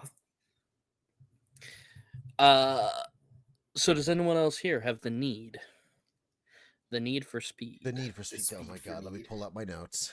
Yeah. I have Real quick, so many notes. before we get into that, something about Monster Hunter. This is the best Gunlance has ever felt. Yes, it is. Gunlance is so I fun have now. combos. I've also I have- been using dual blades. I don't know what. I don't think it's even that different. It's just way more fun. Okay, notes. All right, I'll bring up. I'm gonna do this as usual. I wrote down the story, the most important beats. I will walk us through the story, and then we'll talk about the game. Hell yeah. First off, the last time we did a Need for Speed, it was Hot for Zoomies Mall Cop. Hot for Zoomies Aluminum. That's the name of my notes this time around. Hot for Zoomies Aluminum. The game opens up, and you are in the same BMW M3 from Most Wanted. And you are being chased by the same Corvette from Most Wanted. And indeed, you see the man inside, and it is Cross, yet again, from Most Wanted.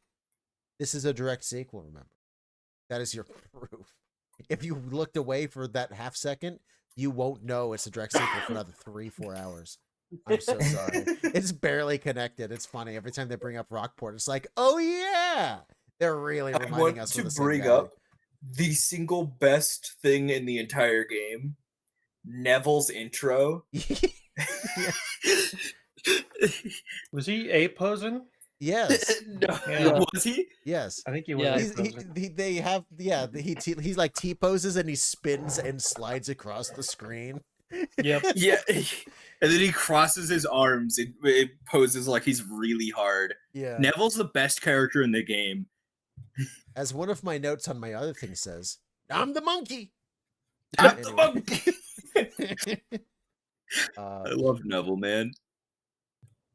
Cross and you are racing. He's chasing you down. And then you crash into a truck and get pinned by a bunch of heavy pipes, but you don't die somehow. As Cross is about to arrest you, or at least what you think is him going to arrest you, spoiler alert, a guy named Darius pulls up with Neville and Nikki, 3 new characters that apparently you've known the whole time. Well, I guess 2 of them you've known the whole time. Neville is new. Darius remembers you, and so does Nikki. Neville doesn't know you. They talk Cross out of arresting you, and they reveal that you were here in Palmont before you ran to Rockport, which is the most wanted game. They run you through, hey, there's a lot of territory problems going on. And then you go through the tutorial, where I immediately name my crew the Femboys. And I use the shark logo, because of course I would. Wulfryk called that shit. I did. Yeah, of course. And then right away in the tutorial, you'd think by now that the Need for Speed devs would go, oh, there's 3 stats: top speed, acceleration, and handling. Then they'd give you 3 cars where each one is best in one of those, but no. 67 Camaro is best acceleration, and then the Alpha and the Mazda are pretty similar, except for one has a better top speed. The Mazda has better handling. Oh yeah, sorry, handling. I misread that. Speaking of, I chose the Mazda. I also chose the Mazda. You're all wrong. I chose that Alpha Barrera. I do feel like I made a mistake later on, but I will explain that when I get to my notes. I didn't feel like I made a mistake because I was winning every race literally just by cornering better than everybody else. That's why I chose the Alpha. Is it doesn't like the Mustang. The Camaro excels at going forward fast, and the Mazda has better handling, but the Alpha is more balanced. Everything's close to each other. So you get good speed with good handling with good acceleration. None of it's great. There are worse cars in the game with worse of all those. It's just a good, solid, you can do anything you need the car to do. Yep. And I immediately didn't ever really get a car upgrade, to be honest. I immediately replaced it anyway, and then used a different car for 90% of the game. So it wasn't even that big. So yeah, you've got the 67 Camaro, the Alfa Barrera, the Alfa Romeo Barrera, and the Mazda RX-8.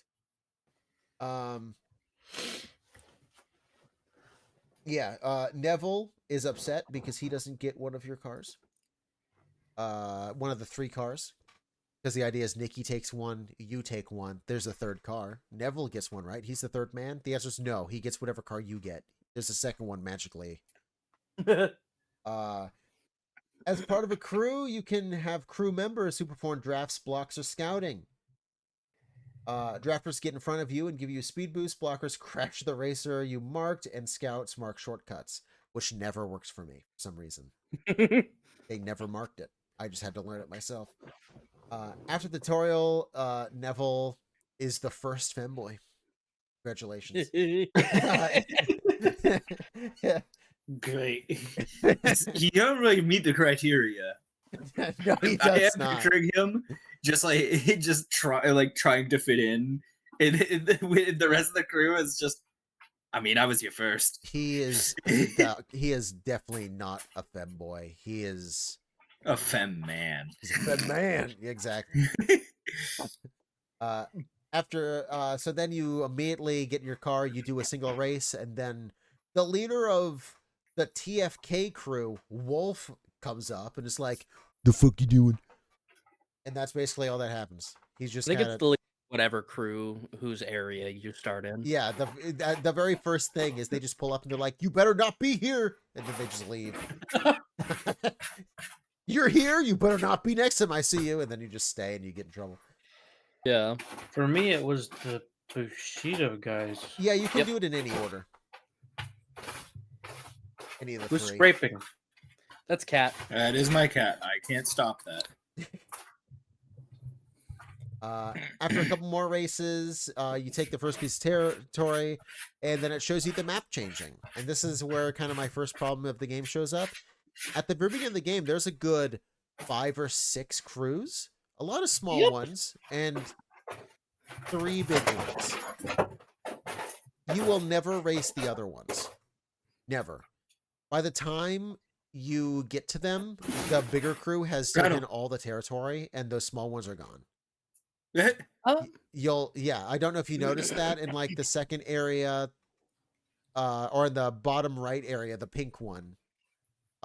There's like a white colored one that uses like a gorilla's face. It's impossible to race them. So You'll never get to it. I believe some of those small crews do come back in specifically the when you're defending your own territory races. They can, yes. But that's it. Yeah, but that's them trying to take territory. You can never race them in their own. Yeah. Yeah. That first screen, it just shows everyone get destroyed, and it's the main 3 again. Lamau. Where am I?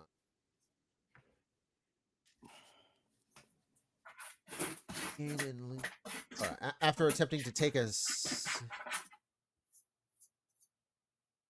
Take a seat. after a couple more races, you take the first piece of territory as you do the map changes. Oh, I see.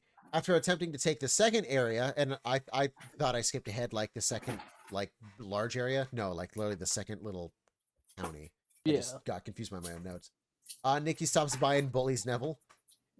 Yep. Yeah. Yeah. And then you get Sal the Scout. Which is also a funny name. Yes. Sal never saw road time for me at all. Yeah, he didn't Same. see either. Yeah, no, I didn't. I used him 2 or 3 times. Like, I only gave him a shot or 2, and he never worked. He never marked a single fucking thing. So I was like, scouts are dumb. Goodbye. Back to Neville. Didn't you say Neville was also crashing you Oh, sometime? he crashed into me all the time. Yes, I didn't have that actually. problem, Oh my I did. constantly More it doing was it. me rear-ending him by accident Yeah, because you. somehow he would rubber band all the way in front of you, and then his AI would recognize. He's like, I need to get behind the player. So then he'd just stop in the middle of the road, and you hear you come around a corner at 200 miles per hour and just slam right into him. Oh my god! I never had that problem. He would always Didn't stick see you right there, man. behind me. But the problem that I had was I would send him after one of the people that was like closing in behind me, and he'd be like, "You got it, boss," and he would stop to drop behind them, and then wouldn't be able to catch back up to them. Yeah, no, he's really good at not being able to catch up to anyone. It's like, my guy, I've tried so hard. After you get Sal, you continue doing races until you get the whole section, that whole area. Wolf calls you and challenges you to a street race and a canyon run. When you pull up, it's just him, no crewmates. You don't have any crewmates either. And he remarks how he's surprised you show up, which is weird. Yeah. I'm surprised you showed up when he's been contacting you, and it's very clear you're trying to take his territory. It's like, Wolf, where have you been? After I kicked his ass, he then challenges you to the canyon duel. After kicking his ass out there too, he says, "I let you win." And then you take all of his crew's territory, and you get a message from a guy named Colin. Colin tells you that the night you left, he was a little bitch. He was at the night you left. He was at the race ended up being why you would go to Rockport. So he just Humpty Dumped his your ass, huh? No, he was You just thought a it was always spectator. there. He was yeah, I mean yeah, and that becomes a joke really early on. I will Mhm. that yes. So he tells you that he saw someone push over your girl, or now ex-girlfriend, which is Nikki. That's where you find out that you were more of a thing at this point. She was your girlfriend at the time. She has the bag full of like the prize money, and she gets pushed over. And that guy who pushed her over just so happens to have the exact same bag. Throws it down, and oops, he accidentally mixes them up. But this guy saw what happened. And then Colin joins the femboys. He's a dick. I'm realizing the way that you got the information, getting that piece of information first makes so much more sense than the piece of information that I got first. Yeah, no, I did it in the correct order. Like, you can do it in any order, but the way I did it, it's like the bag, and then the finish line did something weird, and then the cups were like, it just kept getting bigger. But if you did the Bushido first or whatever, it'd be like a fucking MP3, a fucking EMP went off. I don't know what. With the Bushido one, it's like, yeah, there was like an MP or an EMP. You made me do it too. And then it's like, and there was a guy blocking an alley, and he unblocked the alley for you to get away, and he was a cop. So, like, what's up with that? Yeah. I No. mean, what the fuck does any of this? What are you talking about? Yeah. No, if you do it in the way I did it, it starts off small, like a bag got switched, and then it slowly builds up to what you see, which is the cops were there. They were involved somehow. An EMP? I don't know. But you did that first, Yeah, which is very funny to Okay, me. you know what? That is something. They like shock the cars in the intro cutscene. Yes. Yeah. What the fuck is that? It's a literal EMP. Yeah. Yeah, they used an But- EMP The on it. cops have EMP laser guns. Yes. Why? Because they really These hate cops straight are vastly racers. overfunded and I sincerely mean, incompetent. are they? Because it seems like they can't get a hold of their own city because of all these street racers. They Well, I basically think run the that's place. just the incompetence. If they have access to literal fucking EMPs and they still can't catch me while I'm literally just driving down the street, I think that it's a skill issue. Honestly, these. This game also transported me, like literally playing this game transported me back to fucking early 2000s playing Need for Speed Underground 2. Yeah. Like the visuals and the vibe of this game literally just made me feel like I was a small child again playing a racing game that is definitely way too adult for me. That's and funny. is also famously aimed at me. Yeah. I do think it's funny that I thought if you did it in a different order, they would still tell you the story like smaller to bigger, but no, Nope. you can do it backwards and you'll get big information. Real Yeah, if you quick. start with the muscle car lady first, you're just lost completely. After a few races, you see Darius talking to Nikki. Nikki is worried that he's using you. And then after a few more races, oh, sorry, I skipped it. I skipped a note. You head to the next area, who is the 21st Street crew, led by their leader, Angie. This is where you started. So you got the second thing first. Well, I started in Bushido. Oh, you did? I thought Angie was the muscle car lady. She is. Okay. Confusing Yeah. me, but it's fine. What it is I got to see like the end of the story they were trying to tell. You got to see the beginning when you started. If Yeah. you start with her, you are in the middle of both of those. Yes. Angie blocks you in, threatens your life, and then pulls away. After a couple more races, then the one I just said, you're shown a scene where Darius and Nikki are talking, and Nikki's like, "Why are you using him? You shouldn't be doing this." And he's like, "Yeah, he owes us anyway. Fuck it." After another couple more races that you win, Nikki finds you, and the two of you go for a talk. She remembers standing at a corner when electricity goes off everywhere. Pandemonium. A guy pushes her over, and somehow the bags got switched, or she doesn't even notice that really. She's just like, and then suddenly the bag was empty. Uh, and then she looks over down the alley and she sees Cross in his Corvette. And the two of you are like, let's fucking get out of here. So basically, that scene is just her going, oh, so that's what happened with the bag. Okay, so something's going on in here, right? But it's so little that, and I'm going to let you know onto this, I didn't realize they were building up like who done it this whole time until the very end when it was revealed. And I'm like, wait a minute, that's what you were trying to do? Yeah. So I watched this, I'm like, so Nikki's just an idiot. You didn't, like, I have to tell her, like, I met this guy named Colin who told me that the bags were switched, and she's like, oh, so that's what happened to my bag. And then she's like, what are you talking about? You were there, you were pushed over and your bag was empty all of a sudden. Was your first thought the EMP took my money? Like, does that work? He digitized my money. After taking most of that area, which is called Kempton, Angie calls you saying she's tired of watching you win and she wants to take you on herself. And then it's the same as last time. You race her in her area, but then there's a canyon run. Right away, she pulls up on you like an insane person, almost killing a family in a minivan.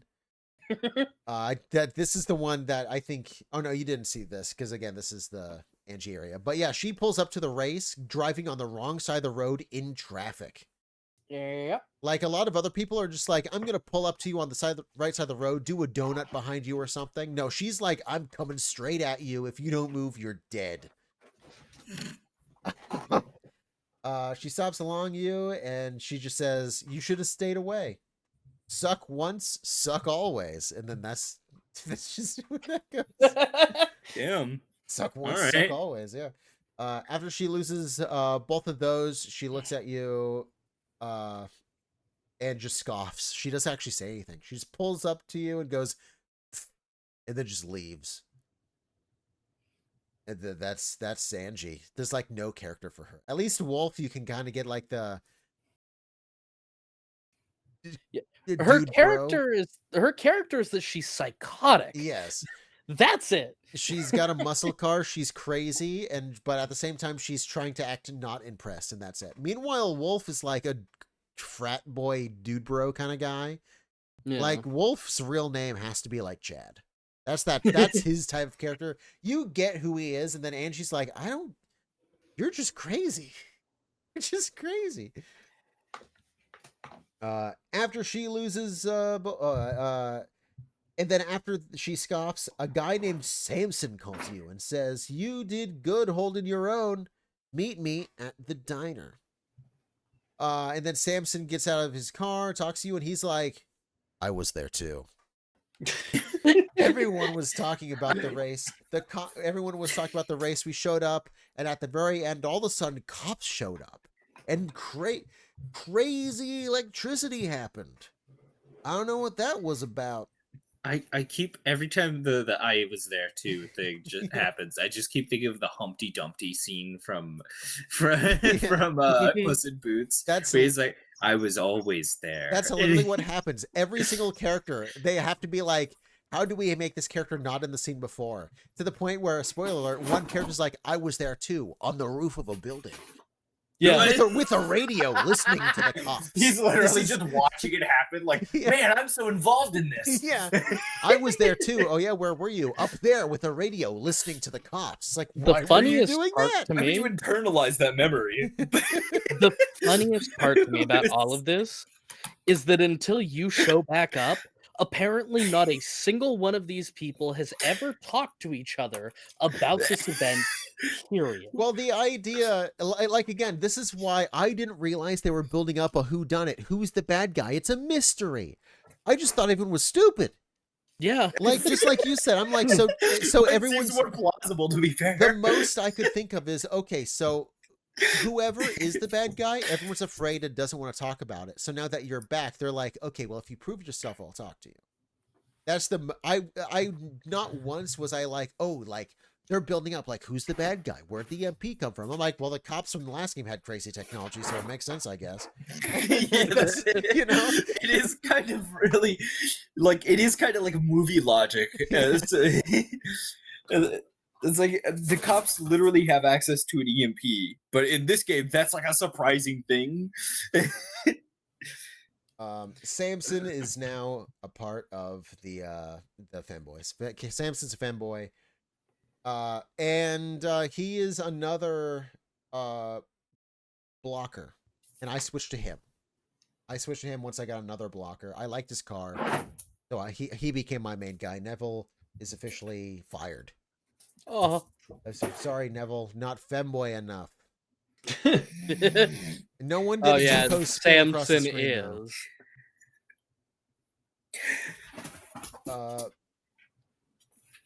After that, you meet Kenji, this is the Bushido crew. He pulls up to you and says, "I heard you were back. Now go away." And that's I ran into this guy actually. I loved his intro. It's just heard you were back. You shouldn't have. Yeah, he just leaves. It's like, wow, okay.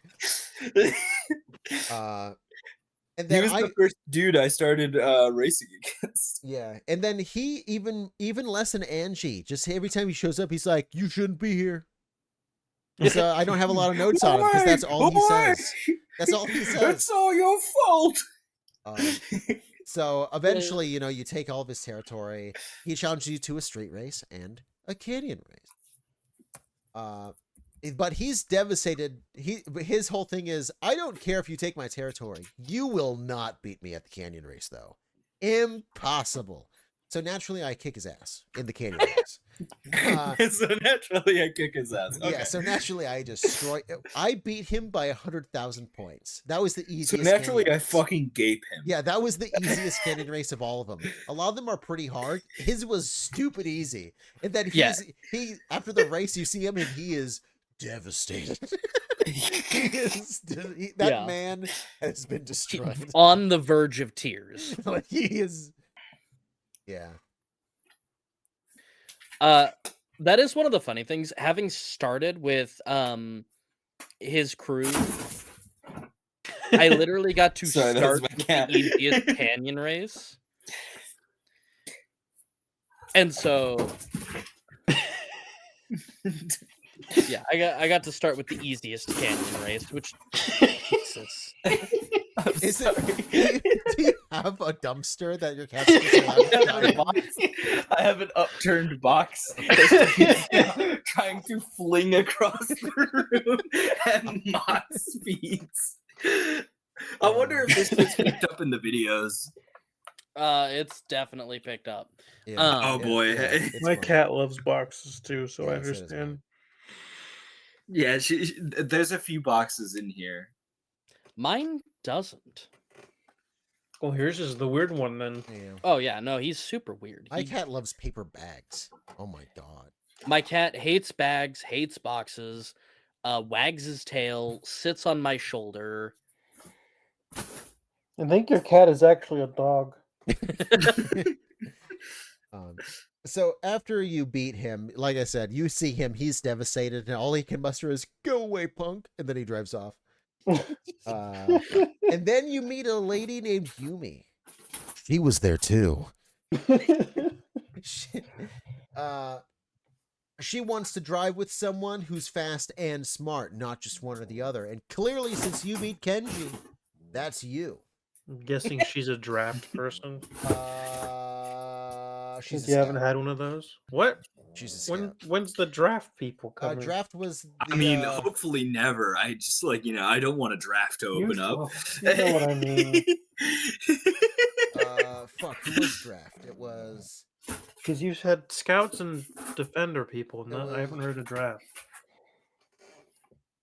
Scout. Then it would have been. Fuck, where am I? You said Sal was a scout, and then you said the other guy was a defender. But now we're back to scout again. So I was wondering. It's Neville. Is there only one draft person? Neville is blocker. Yep. So is Samson. Samson's blocker. Sal is a scout. Sal's a scout. There has to have been one. There is a drafter that I know you get at the end of the game. Yeah. Speed.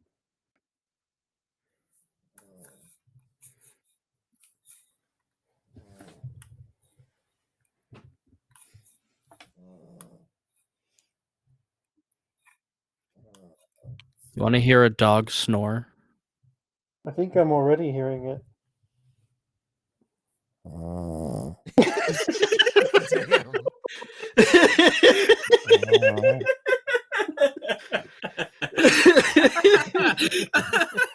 I didn't think it was going to be that loud. I didn't either. That's the smaller one of the two of them, by the way. Oh my gosh, that's adorable.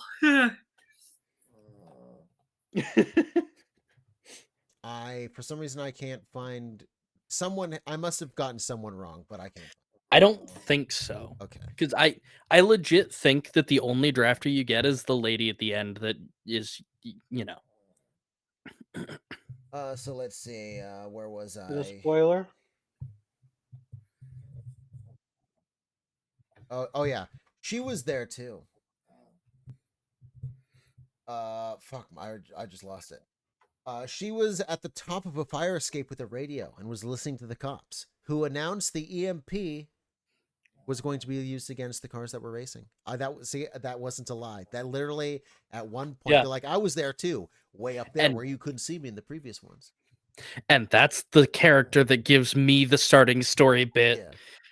for my version of Yeah. that series. Your very first main story beat was I was there too on the fire escape with radios. The cops were using EMPs.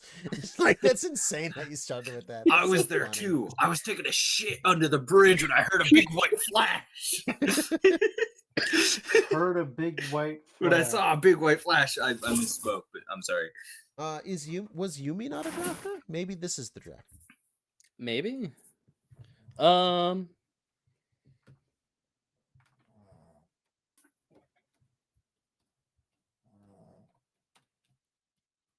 No, she's a scout. Yeah. What the fuck? I'm telling you, there is one drafter. Samson, Colin. No, Colin is a drafter. I got Colin wrong. He is a Oh. drafter. Colin's a drafter. I got him wrong. I'm so sorry. I don't remember Colin. I mean, that's Oh, because wait. he's not actually part of a story. You just randomly get him. He's just Oh yeah, he's the friend you get right after Neville. He's the guy that I thought looked like a knockoff Deus Ex character. Yes. Yeah, Colin is the one that tells you the bags were switched. He's a drafter. Oh yeah.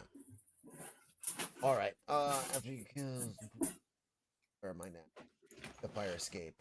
Yumi the scout is now a femboy. He's a femboy. It's confirmed. After this point, Darius reaches out to have a nice chat with you. Since you've taken most of the city, he just wants to give you a job well done. When you show up, Betrayal. he's upset that you were doing a RoboCop and looking into your own execution, basically. And this is when I was like, the fuck's going on? Because all of a sudden he's like, so you found out it was me. I switched the bag. I told the cops. I gave them the EMP. And it's like, I didn't find any of this out. You're just telling this to me. I think you need to go back to learn what a lie is. Yeah. There needs to be some kind of a setup for there to be a Not- lie. All I know is Nikki, Colin, and Samson were there. Her bag got switched. Cops had an EMP. Somehow they knew the race was going on. And all of a sudden, Darius calls me. He's like, it was me. You found out. I'm like, I did nothing, sir. I did not. So you figured it out. No, Yeah. not really. You just told me. Exactly. That's why I was like, I didn't even recognize you were recognize. I didn't recognize that you were trying to set him up, Darius up as a bad guy. I would like he was weird, sure, but like I didn't even I thought it was just gonna be like somehow the cops knew, or because Cross is still a part of the story. So maybe Cross has been hunting us the whole I time. just heard another dog snore.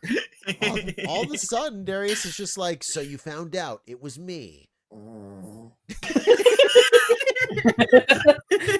That one sounded like a fart. It did. It did. You found out it was me.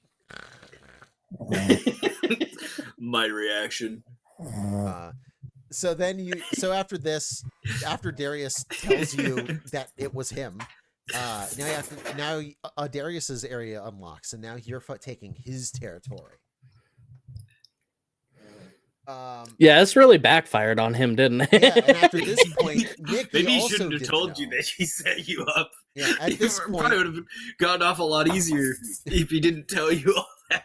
at this point, Nikki knew something was up, but she also did not know he was the one doing all of it. So And since our she protagonist joins, is literally mute, there's not really anything we could do to tell her. yeah, so she joins your team as the second drafter. That is the one that Wulfryk was talking about. Nikki finally joins the team as a drafter. Our protagonist doesn't really have a body. They really are kind of just RoboCopped into the car. Yes. Like nobody interacts with them like they can do anything. The most somebody does is throw you keys. Yeah. At this point, you find out that Darius doesn't really have his own crew, so he has to make one last minute. Now that you've found him out, and you're gonna take his territory now, so he's like, "I need to put together the Avengers." And his response to this is the 3 people that they beat earlier in the game. That's my team. It'll go great. The 3 people who are already provably worse than the person coming after me. Yeah, so the main bad guy's crew is Wolf. I already forgot their name. Angie, and what's the other guy? Wolf, Angie, Kenji. Yes, thank you. That's it. It's them. That's the team. It'll go right. And then after we take all of Darius's teams, he's putting together a new team. Where am I? Wafter. That's a word I wrote. After completing a race, he drives up to you and saying that he's been playing everything, including you. The dog. Yep. After you take all of Darius's territory, you get a group text from Angie, Kenji, and Wolf. You have to face each of them in the city and the canyon before you can even think about challenging Darius. I love their immediate loyalty to him. Yes. Even though presumably they were fighting could for have taken territory. Neville too, to be fair. Yeah, presumably they were fighting for territory, but I guess they were all leaving each other alone to keep the secret that he took the money. This is a really shit heist. Unclear. This is a really shit heist. I mean, one part of the plan of the heist was to tell the dude you're heisting that you heisted him. So you found it out. It was me. And I'm saying they're like, it was you? What the fuck? Now, and then the boss fight of the game basically starts. You have to beat all 3 of them in the city, and then you have to beat all 3 of them in the canyon, and then you have to beat Darius in the city, and then beat Darius in the canyon. And it's all back to back. All back to back. If you stop, you have to do all 4 of them again. You have to do them all back to back. When you finally line up to him for the first time, he tells you in the city, the first time you pull up next to Darius, he tells you that I spent all the money that I stole on Nikki. Gave her more than you ever could. Which is weird because all of a sudden, just think of this from Nikki's perspective now. Right? My money disappeared. My boyfriend, now ex-boyfriend, left. This guy has a lot of money all of a sudden.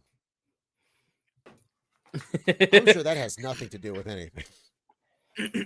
Nothing at all. I'm sure this money that this guy is spending on me didn't come from anywhere specific. You know, it's fine. You know, yeah. Don't look a gift horse in the mouth. Yeah. Yeah. Yeah, and then you beat all the races, and then he just gets out of his car, walks up to you, and says, "Your keys are in the car. But there's people out there that are faster than you, and then he basically like sticks his tongue out at you like a 5-year-old and then walks away. Yeah. And that's how There will always be someone faster. yeah, and then that is how the game ends. But not really. All of a sudden, cuts to black, and then you see a "you win" screen. Yep. You win. You win, and that's the game. Yeah. Oh my god. The ending of this game was the least satisfying.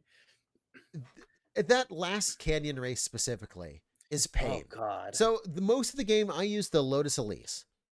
It was overpowered in the first and second area. It was pretty evenly matched, but even through the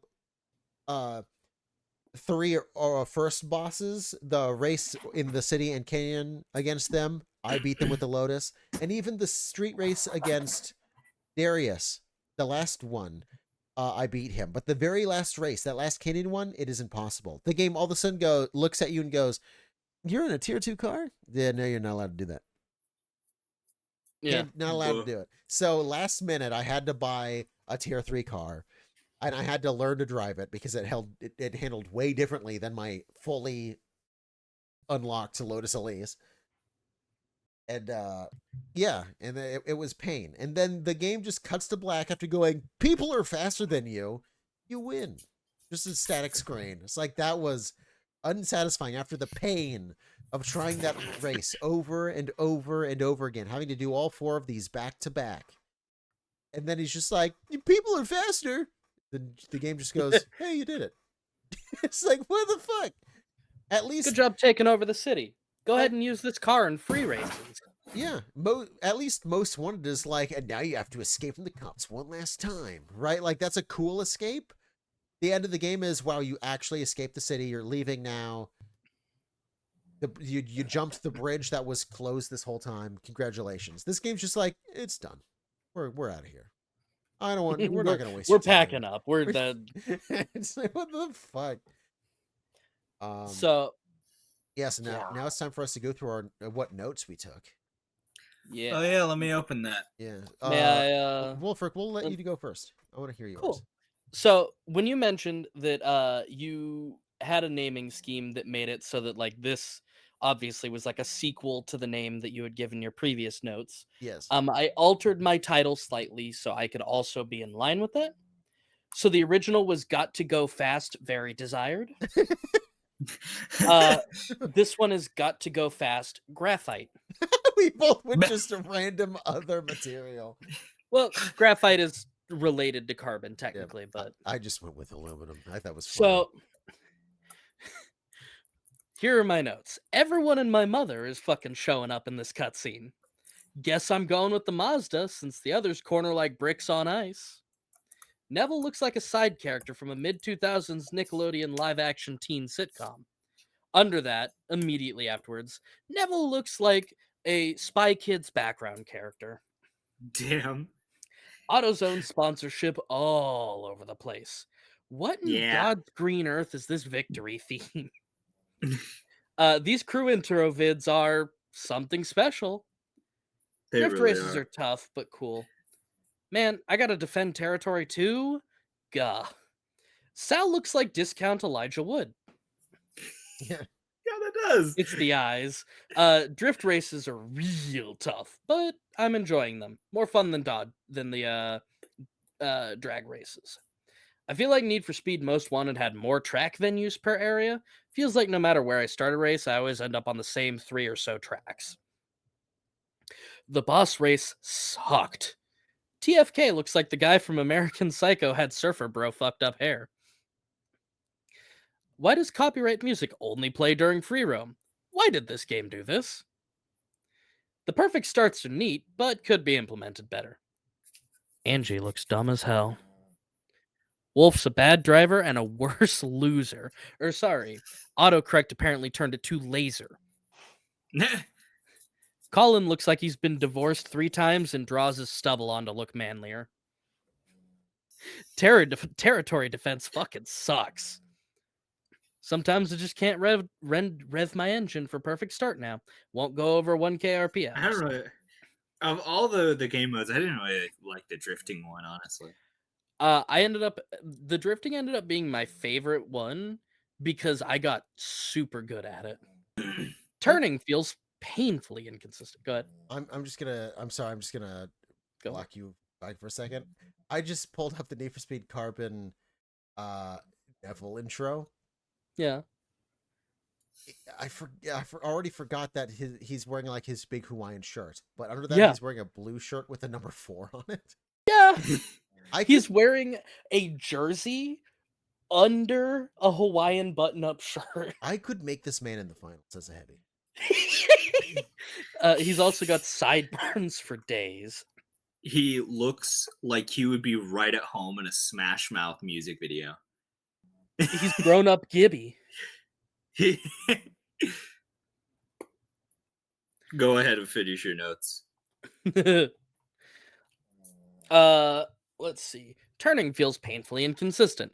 I've got incredibly high handling. Sometimes my car cuts corners like a hot knife through butter. Sometimes it feels like my steering wheel got disconnected. Every 2 races, another fucking defense. It's like this game's trying to slow me down. It's always 2-lap races. They take so fucking long. Why do the cops have EMP Sith lightning guns? It does look like Sith lightning. That's very on the nose. I was don't thinking that, understand what the kind of story. fucking laser gun did they whip out? They whipped out the fucking what's it called? The arc gun from Helldivers. Yeah. I don't understand the story at all. Is Cross a cop or not? He keeps calling himself a bounty hunter. Why did Darius let me get away if he didn't want me taking his territory? I thought he was using me, but he, gained nothing, apparently? He gained nothing. Very apt observation. He doesn't gain anything throughout this whole thing. Literally, What does he gain Darius, from this? Not only what does he gain, he literally could have let Cross take me away, and he would have walked lost away. nothing. Yeah, he would have walked away having won that encounter. Darius looks like Wish.com Edward from Twilight. Fuck canyon races. They suck so bad. I hate canyon races. Last area of the game sucks ass. The game is like a poorly made racetrack. Everything is going well, you're winning the race, and then for some reason, some asshole said, put 47 hairpins back to back right at the end. Much like those hairpin turns will fuck your momentum and cause you to crash and spin out, unless you slow to a crawl, the end of this game is a slog. With all the cars suddenly jumping in difficulty that makes you need to replay every race, and to add insult to injury, at least in my playthrough, I had to defend my own turf between every 1 or 2 races, taking the fun from the game and making it overstay its welcome. This game makes me so upset, beating it gave me no joy. I, immediately upon entering the final area, had gotten, there was no option to get a tier 3 tuner. None of the races there were like, here's your tier 3 car. It turns out, because I had to look this up, the only way to get the tier 3 tuners was to capture very specific areas in that final area. So I had to do that. Oh. I got my tier 3 car. Turns out there was a better tier 3 car available later on, and I had to upgrade to that one. And even then, with the best possible tier 3 tuner, with everything maxed out to the highest possible degree, I was slower than all the other cars except on corners. And Well, that's even like the whole with, point of a tuner, right? but that was the thing. I was losing to another tuner. Because Oh. the 3 people that are behind Darius are a muscle car, a tuner, and an exotic. So it's one of each. I was losing to their tuner, even though my car was literally maxed out. And there were some corners I still couldn't corner no matter what I tried, even though my handling was literally past the end of the bar. I had maxed this car. Also, I made Neville's car hilarious, but that was beside the point. I ended up only using Neville for the entire game. And then I gave him a body kit on his car that was so fucked up that it sunk into the ground a little. And you know those super deep dish, thin crust tires I gave him? The game hates those. Because when he's next to me, they would flicker between that and normal tires.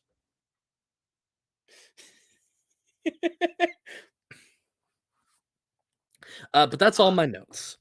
My only note is the name I gave it, which is Ned Farm Spuds Silicon. Hey, Fancy.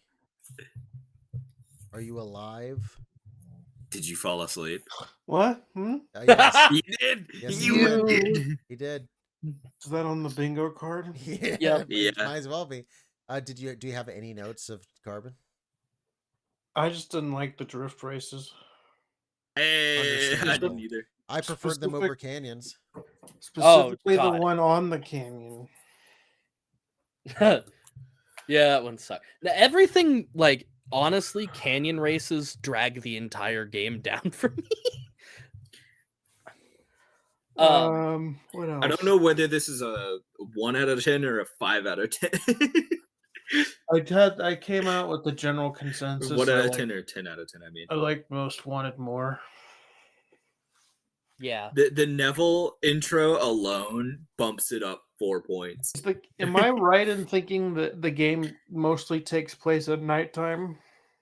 Yeah, Okay. it seems like that- it. That's another thing I didn't like, because that reminded me of the newer Need for Speed where it was all at nighttime. I didn't like that one either. I mean, it reminded me of Underground 2, which actually made me really nostalgic.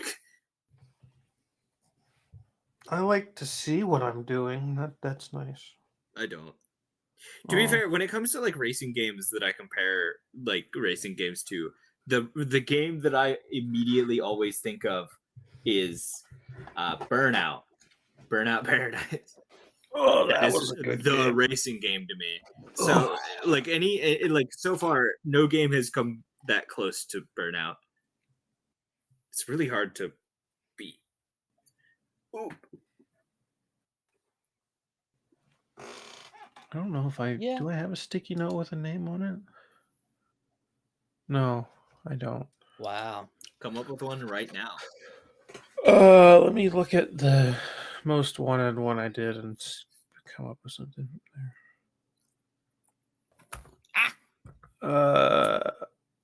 Oh, that's a lame name. What? I just called it Ned for Sped. It's close to what I called it this time. I called it Ned Farms Spuds. God, I don't know. My brain doesn't work right now.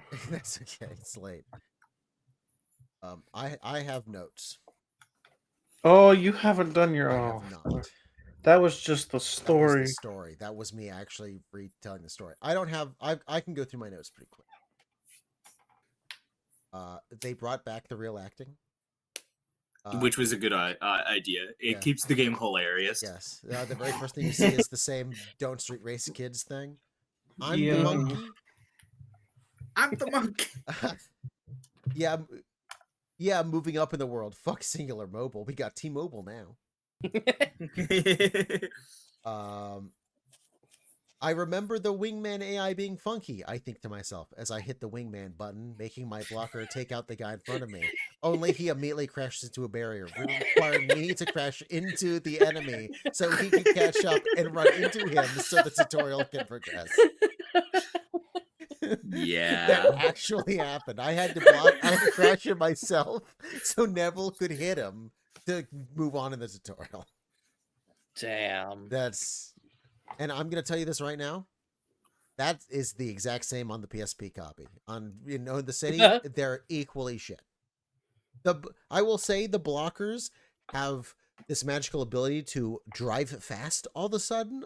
So at least when you hit crash them, for the most part they do it, but you will equally run into them. The wingman idea, not a good one. I test drove the R8 and the R8 and the Brera. The RX-8 slower acceleration really gets you if you crash. Camaro is a muscle car. It's fast down a straight line. Too bad I know this game takes place in a curvy-ass city, so this car was never an option. Yep.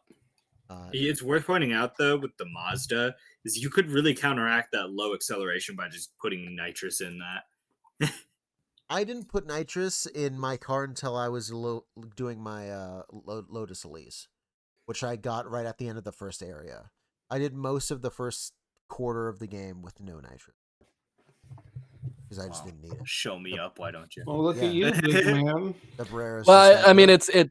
it's very clear that any of us that chose the Mazda may have made a slight miscalculation. The Brera No, is was a good car. I'll tell you. I just thought it looked dumb. The Brera is especially the back half. It's not a good looking car. No. From the front, it looks like an Alfa Romeo. From the back, it's like someone ran into this car. What the? The only thing I did to the Brera is I immediately spent $2,500 at an AutoZone to lower my car, make it pink, and add my crew logo. Officially in this game, every time you go into your shop and make changes to your car, you spend money. That is sponsored by AutoZone. You are technically at an AutoZone working on your car. It's fantastic. Also, Castrol seemingly has a little store in my shop. Cardboard display of oil and everything. In Carbon Own the City, the map stays static. There's none of that, oh, you took a place, let's zoom out and see how everyone else is doing. That doesn't happen. I do think it's cool, but again, half of the teams you never race. One thing I found out was the Own the City map is part of Most Wanted maps. So Carbon Own the City is 2/3 of Most Wanted. So that's why, even though I'd never played actual Most Wanted, I felt more similar there, because even if I didn't recognize it, my favorite Need for Speed is just a cut down version of Most Wanted, technically. Also in Own the City, the game, the crewmates don't have the secondary stats. This game, everyone has secondary stats. I don't know if you notice that. If you pay attention to them. Yeah, they do. Yeah, that was not a thing in the one that so that's also cool. Cop chases return, but the requirement to take part in them is taken away. It's just more of oops, cops were there, you have to escape to race again to move on. But they're also so much worse.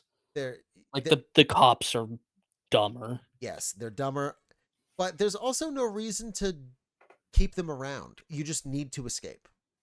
Yep. You get no benefit from trying to get heat level 4, get the SWAT out, get them to start throwing the tire spikes out. There's no reason. Which takes away I didn't really learn the map in this game because I wasn't driving around that much.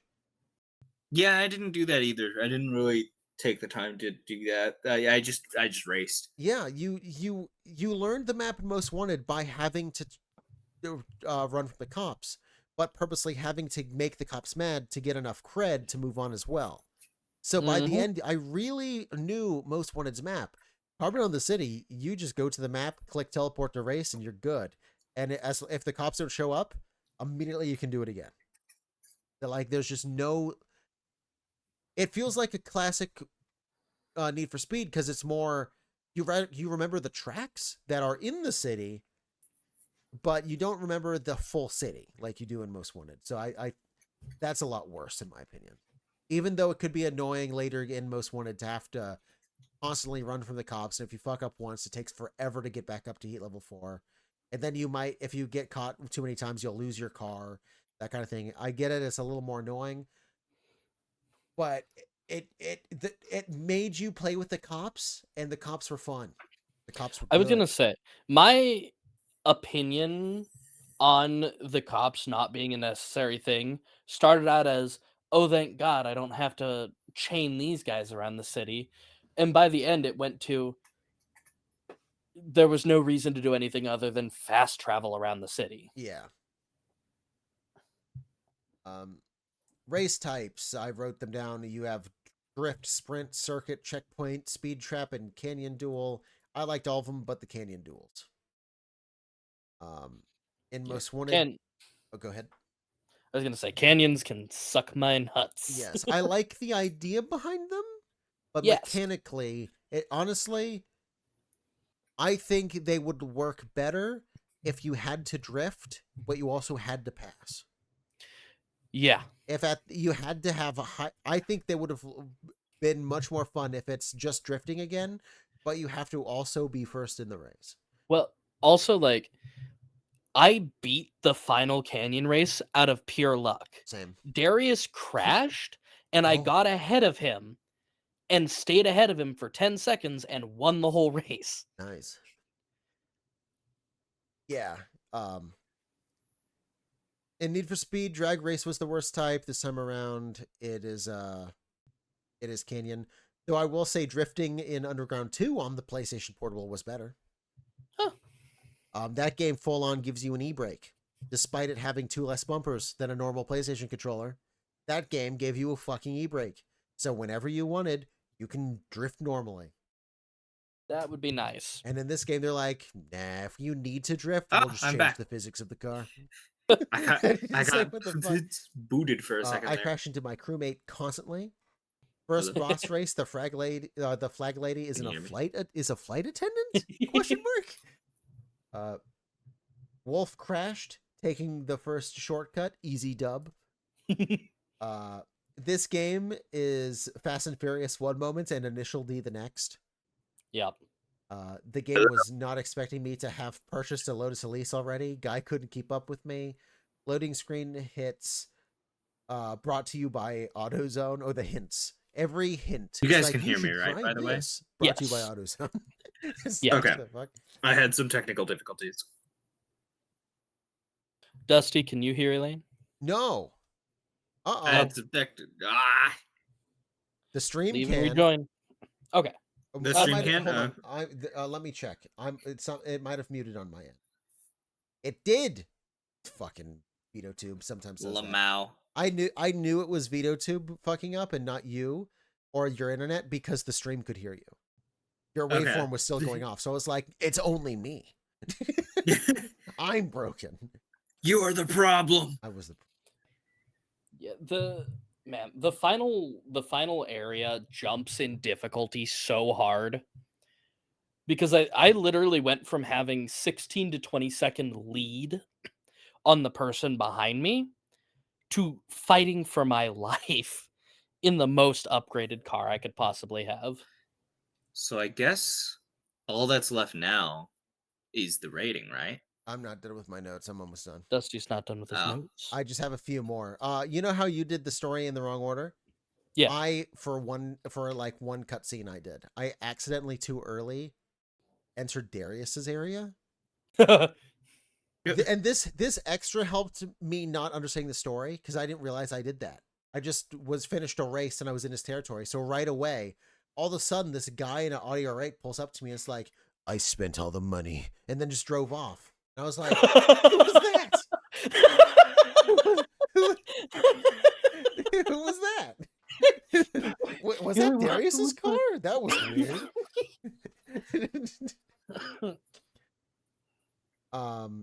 Another Need for Speed own the Carbon own the city thing is on the PSP version, your territory cannot be attacked. However, earlier I was saying it's weird that the game starts out and there's like 7-8 crews, but by the end there's really only 4. Yeah. There's like 7 or 8 in own the city. And like they don't move at all. You have to go. It's very much you do them in order just across the map, but there's more. And each crew has a member, and they're all way more fleshed out and interesting. I think own the city on the PSP is better. I'm saying it now. Is it my childhood game? Yes. Do I love it? Yes. Will I simp for that game forever? Yes. But unironically, it set up a mystery about who killed my brother. Oh shit, it was me. Better than, why did I leave? Oh, I was running from the cops. Why? Money was stolen? It was that guy? Okay. It's like, what? This story is crazy. It's terrible. I might be a murderer and own the city, but at least the story is an actual mystery. Like, it's actually like, who killed my brother? Me. And I took his girl after he died too. Having a team member. No, I'm not gonna. I already went through that one. Oh, having a team member in a lot of races actually makes it easier because a lot of times they'll accidentally be in front of me or gain more points than even I do, and then we'll win. I don't know if that ever happened to you. But Yes. yeah, it usually happened in the Ne- speed trap one. Neville won half the speed races, speed traps for me. Yes. Like, he's always behind me. How is his average speed way higher? I don't Yeah. get it. But yeah, he won so many races for me.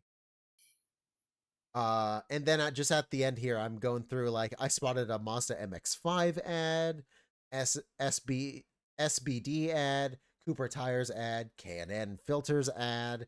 This game has more ads than the other one, but weirdly, they fit in more than they did in Most Wanted. They're more common.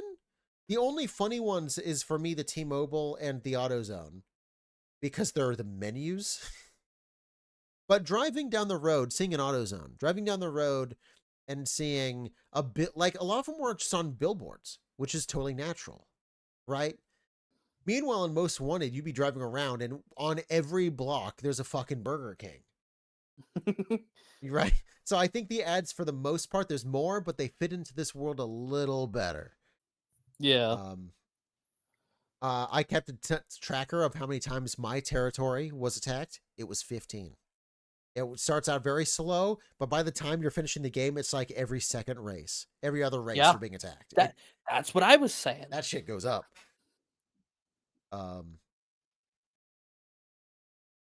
I just found out I can edit my crew members' cars. They all drive pink cars now. An upgrade to my car also affects drift mode. So I made my car hard to drift. So even when it gives my car better, like, different physics, it was still harder to drift. And then, yeah, just my note here. I went through 90% of the game with a Lotus Elise just for the game at the very last canyon race to say, no, you're not allowed to do that. Which is very annoying. I understand you not wanting me to use the starter car, but I think once I buy a different car, I should be allowed to use that one. You have gotten me to buy a car. Let me use that car. Yeah. But it's like, no. That would be too simple, though. You have to buy a tier 3 car, even if it's just for the last race, which I had to do. My Lotus Elise was a beast. I love that car. And that's my childhood favorite car. Love it. It's glued together. Anyway. Fancy. Huh? Hi. Right. You ready to rate the That's game? the lucky one. How's your The nap? lucky what? How's your naps? Nice. Good. Can't wait to actually get in my bed. We are rating the game. We are done. Okay. So let me pull up my note, my Excel sheet here. I'd like to Podcast. know what I gave Most Wanted. I know that. if Yeah, you I can know it find was it. last season, but I also would like to know. We all Yeah, really same. liked Most Wanted. Fancy, you gave it a 7.5. I'll give this one a 5. 5. I didn't really like it as much. I'm with Lad, and I'm also giving it a 5. Uh, I don't need context. What- it feels like a 5. What did it's I got a lot give of funny Most moments, Wanted? but I didn't really care about the gameplay that much. It was okay. You gave it the meme 7.69. Okay. And then what games have I rated anything around the 5 area yet? Yeah, Pokemon TCG. Oh, Is it on par with that for you? no. You gave Origins a 6.5, if that helps. Dragon Age. Dragon Age Origins is 6.5. Here's the thing. There was no point in Pokemon TCG where I was yelling at the game. I was. There were the entire last area. When I got down to the last handful of races, I was ready to put the game down and just call it there several times. So I'm gonna give the game a 4. A 4. Damn. Yeah, It's the that is a whole point it's probably lower my than the rating is TCG. probably influenced by the fact that I never reached the end game. I mean, yeah, it's a relatively enjoyable experience up until the end. Yeah, Unfortunately, like I don't even know how you would beat this game with a muscle car. I'm not gonna lie. Yeah, I don't. Like I said, even Like that final canyon with like 72 switchbacks in a row, not happening. I gave Most Wanted a 9. I really liked that game. However, and I knew it was coming. even like I still enjoyed the game. I'm Need for Speeds for me are like rhythm games. I am always like, Need for Speeds, they're fine, and then I play one, and even if it's bad, I'm like, this is a good game. I enjoy this game, right? Same thing with rhythm games. Every single time you're like, I recommend this rhythm game. I'm gonna go, really, a rhythm game? And then you hand it to me, I'm like, this game's fucking sick. This game's fucking awesome. Or I need to love find a way rhythm to make games. like the most like schizophrenic rhythm game and just get you hooked on it. Exactly. Yeah, rhythm games are always a surprise every single time. Even though at this point I like 20 of them. Every single time it's like another rhythm game. Who could have seen this coming? However, I still have to give this game like a 4. It is enjoyable for the most part mechanics wise, but that story is terrible.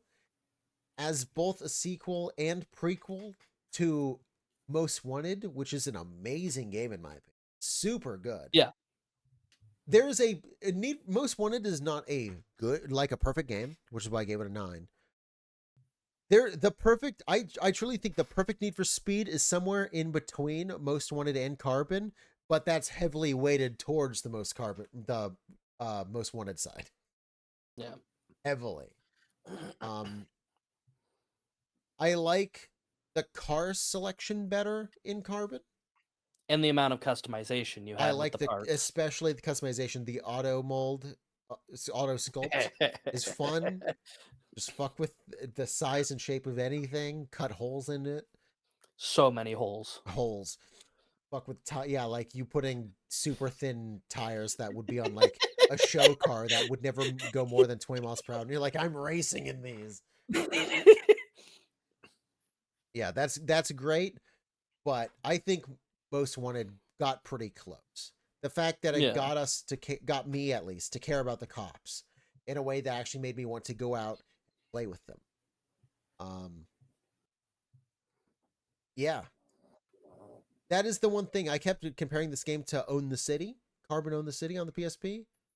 The cops are even worse than that one. However, there's one thing I like about them. In a weird way, Carbon Own the City gets me to fuck with the police in a different way. On Carbon Own the City on the PSP, they put a health bar on all the cops. Which means I'm just going around killing them just because.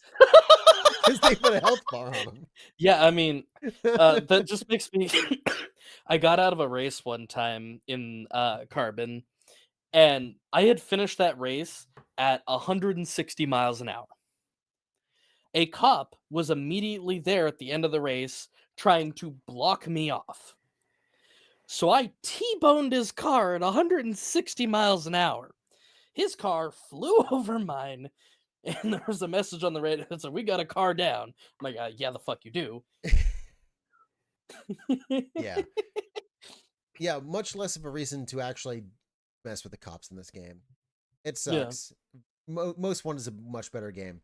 Like I said, even though I rated Most Wanted much higher than everyone else here, even I can't be like, well, I rated Most Wanted higher, so I'll give Carbon a 6 or a 7. I can't do that. Carbon is not on the same level as a Fate or a Burnout Paradise. It's just not. So I can't do it. It's a 5. It is mid. It is funny when it's funny, but just as often as it's funny, it's also just infuriating. And I don't want to play it for a minute. Yeah. It's like the early game's fun. Even the mid game is pretty fine. But that last area, man. Yeah. that brings the official Collecting Dust review score for Need for Speed Carbon to a 4.75. Damn. Yeah. I don't think that's the lowest and- rating we've ever had on the channel. So, No, I the mean, lowest rating we've ever No. had was a 1. Exactly a 1. Yeah, I remember that one. So, No, you don't. You weren't there. You lie. yeah. no, you know what? No, you're right, because when I heard 1, I immediately thought the one time a 0 brought the score down. You were probably thinking of the Resident Evil 7 moment. Yeah. It's like, Mhm. no, it Everyone has but to be me a 0. relatively liked that game. So, Yes. No, that game still got a 4.9, though I will say, everyone else gave it like around a 5 or higher, and you were like 0. 0. The game, our lowest rated game, lower than even Call of Duty Vanguard. Again, the last game that was new that we all played was Deus Ex: Mankind Divided. Lamau. Speaking of that, last time we did we added Call of Duty Vanguard as the game we rated. Should we rate Monster Hunter as well? I'm done with that. Let's do it. Sure. Let's do Monster Hunter. I mean, that's some of the most fun I've had in a Monster Hunter game feel like- in ever. Also, Yeah. it's the first time in how long that we've all been able to play a game together Yeah. and not have You're it also going to be- get some recency bias from me, to be honest. Yeah, I honestly, where do I rate it? Do I have any high ratings so far? You gave Neon White a 9. I did have I am having more fun than Neon White. That might just be the having friends thing. But I'm genuine. I've already put like 40 something hours into this game. Plus, Um, at the same time, different ratings come from different things. I Yeah. give Neon White a 10. That does not mean other games that are completely different from Neon White won't get a 10 for completely different reasons. no, yeah. So, I'm gonna give it a 9.5. I absolutely love this game. I'm having so much fun. It's beautiful. The story had me interested. That boss, holy shit. And Yeah, getting to just share this game with you guys has been so fun. I'm going to give the same ranking as Love. It's a tentative 9.5 on the basis of I want to experience high rank. And if I love high rank too, I'll bump it up to a 10. If I don't, it stays. You know? Yeah. Lad, what do you Lad. rate Monster Hunter Wild? Back into consciousness. Monster Hunter, go. Rate it. 9. okay. Solid Yeah. rating. I'm gonna be honest. Eelayne, I wasn't listening. What? She gave it a 9.5. 9.5 Yeah, it's at as well. 9.5. Okay. Yeah, and if I love high rank a lot, I'll bump it up to a 10. I'm gonna give this a 7. Really? Okay. Yes. That is fair, considering it seems like a game that you also are struggling at whenever you're alone. Yes. But at the same, it's very much the type of game that I just prefer to play with friends. Yeah. But at the same time, Sure. this is not the type of game I would play by myself anyway. Yeah. I will definitely be buying the next one, only because you 3 will be buying the next one. Probably, yeah. That's okay. These If- games take years if to put a new one out. All so. 3 of you die, Yeah. I'm never buying another one. Well, I think you know what you have to do for the sake of your wallet. Not buy another one. No, you need to start a street race rivalry with us and then kill us on the track so that you can get away And with somehow not give having the to buy cops an another game. EMP.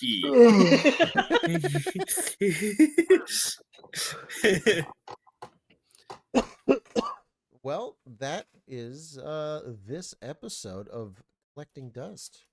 a bit of a longer one, though we kind of half planned for this one being longer because of the Monster Hunter thing. Yep. Another game recommendation. Keep talking and don't come. I'm joking. Yeah, Eelayne, it's your turn to recommend a game. This one's a little bit indulgent because I just kind of want to play this again. I don't actually know how many of you here have played The Elder Scrolls 4 Oblivion. Ever. Nope. Yes. That means I can recommend it then, yeah. The Elder Scrolls 4 Oblivion. Oh, I should have lied. This reptile's gonna be fisting their way across Tamriel once again. That's true. This was back with. This is the only Elder Scrolls game where an unarmed build is any fun at all. So a couple tips.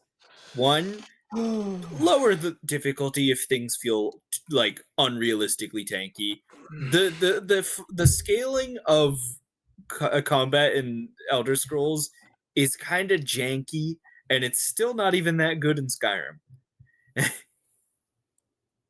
And the other thing, pick skills you plan to use, because if you don't use them, it's a waste of a level up when you level up. Also, you could probably blitz out the whole story at level 1 if you felt like doing it that way. So just be aware. I don't know if I'm going to expect you to beat the story. And honestly, it's not going to be really the point. I want you to make your own fun in this game. Okay. Yeah. How long to beat for Oblivion?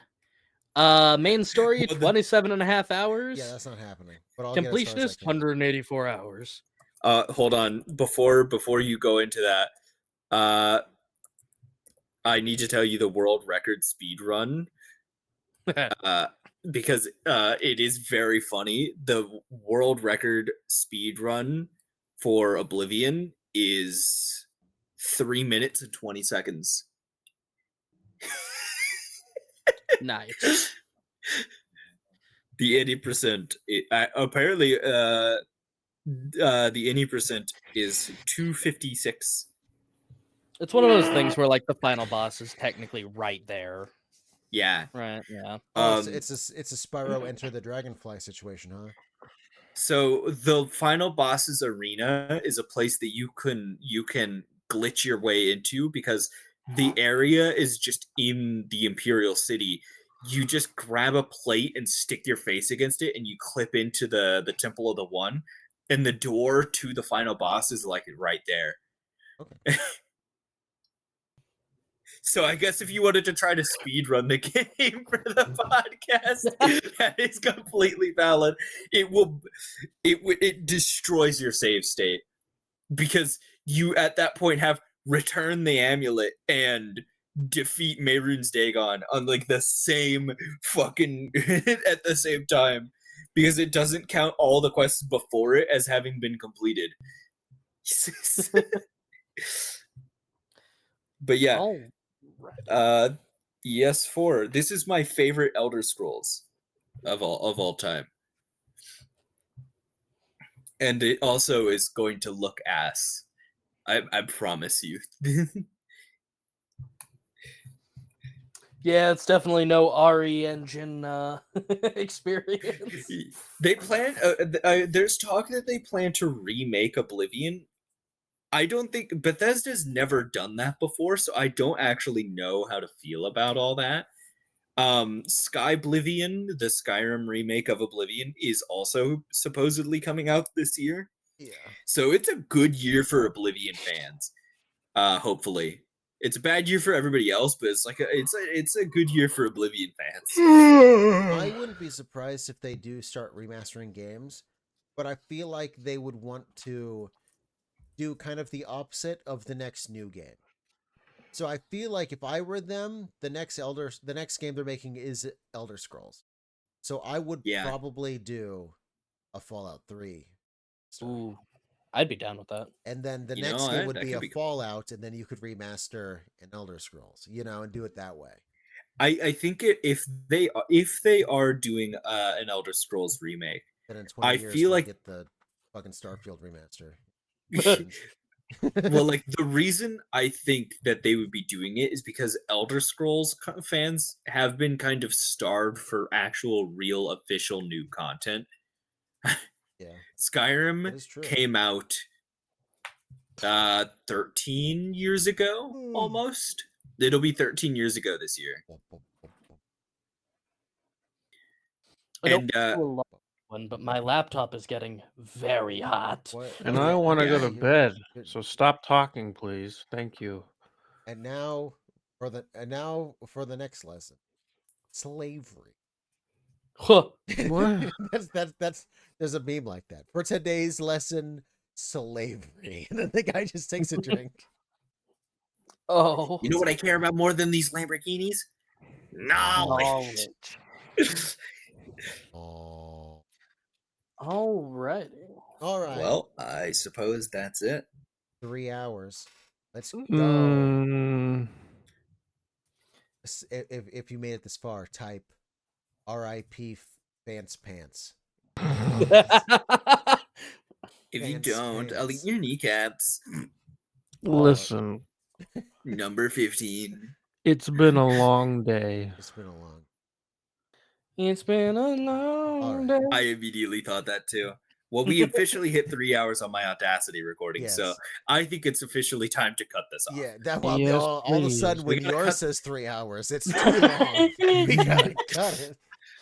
Gotta cut We it gotta off like a go. tumor. My Audacity is at 3 minutes, 3 hours, 10 minutes. I'm at 3:15 and counting. Yeah. Yo. 3:16. Start your recording soon. All right. Thank you all for stopping by. Thank you all for watching. Yeah. Everyone's socials and stuff is in the comments. Bedtime. Description? I Night, said guys. no. No. I'll It's personally everywhere. fill the comments with links to everyone's. Yes, I meant the description. I'm sorry. Fill them in one letter at a time. In the below thing, what it in the Dungeons and Dragons game, there's the movie. There's the place that's like underground where the dragon Underdark? is. The Underdark. The Underdark. It'll be in the Underdark. Everyone from Baldur's Gate will be here. He said Baldur's Gate in the movie, and I was like, oh, I know, I understand that reference. I understood that reference. I understood that Oh. reference. Chris Pine said Baldur's Gate. The It ah sound that you made sounds like you jazzed. In the video now.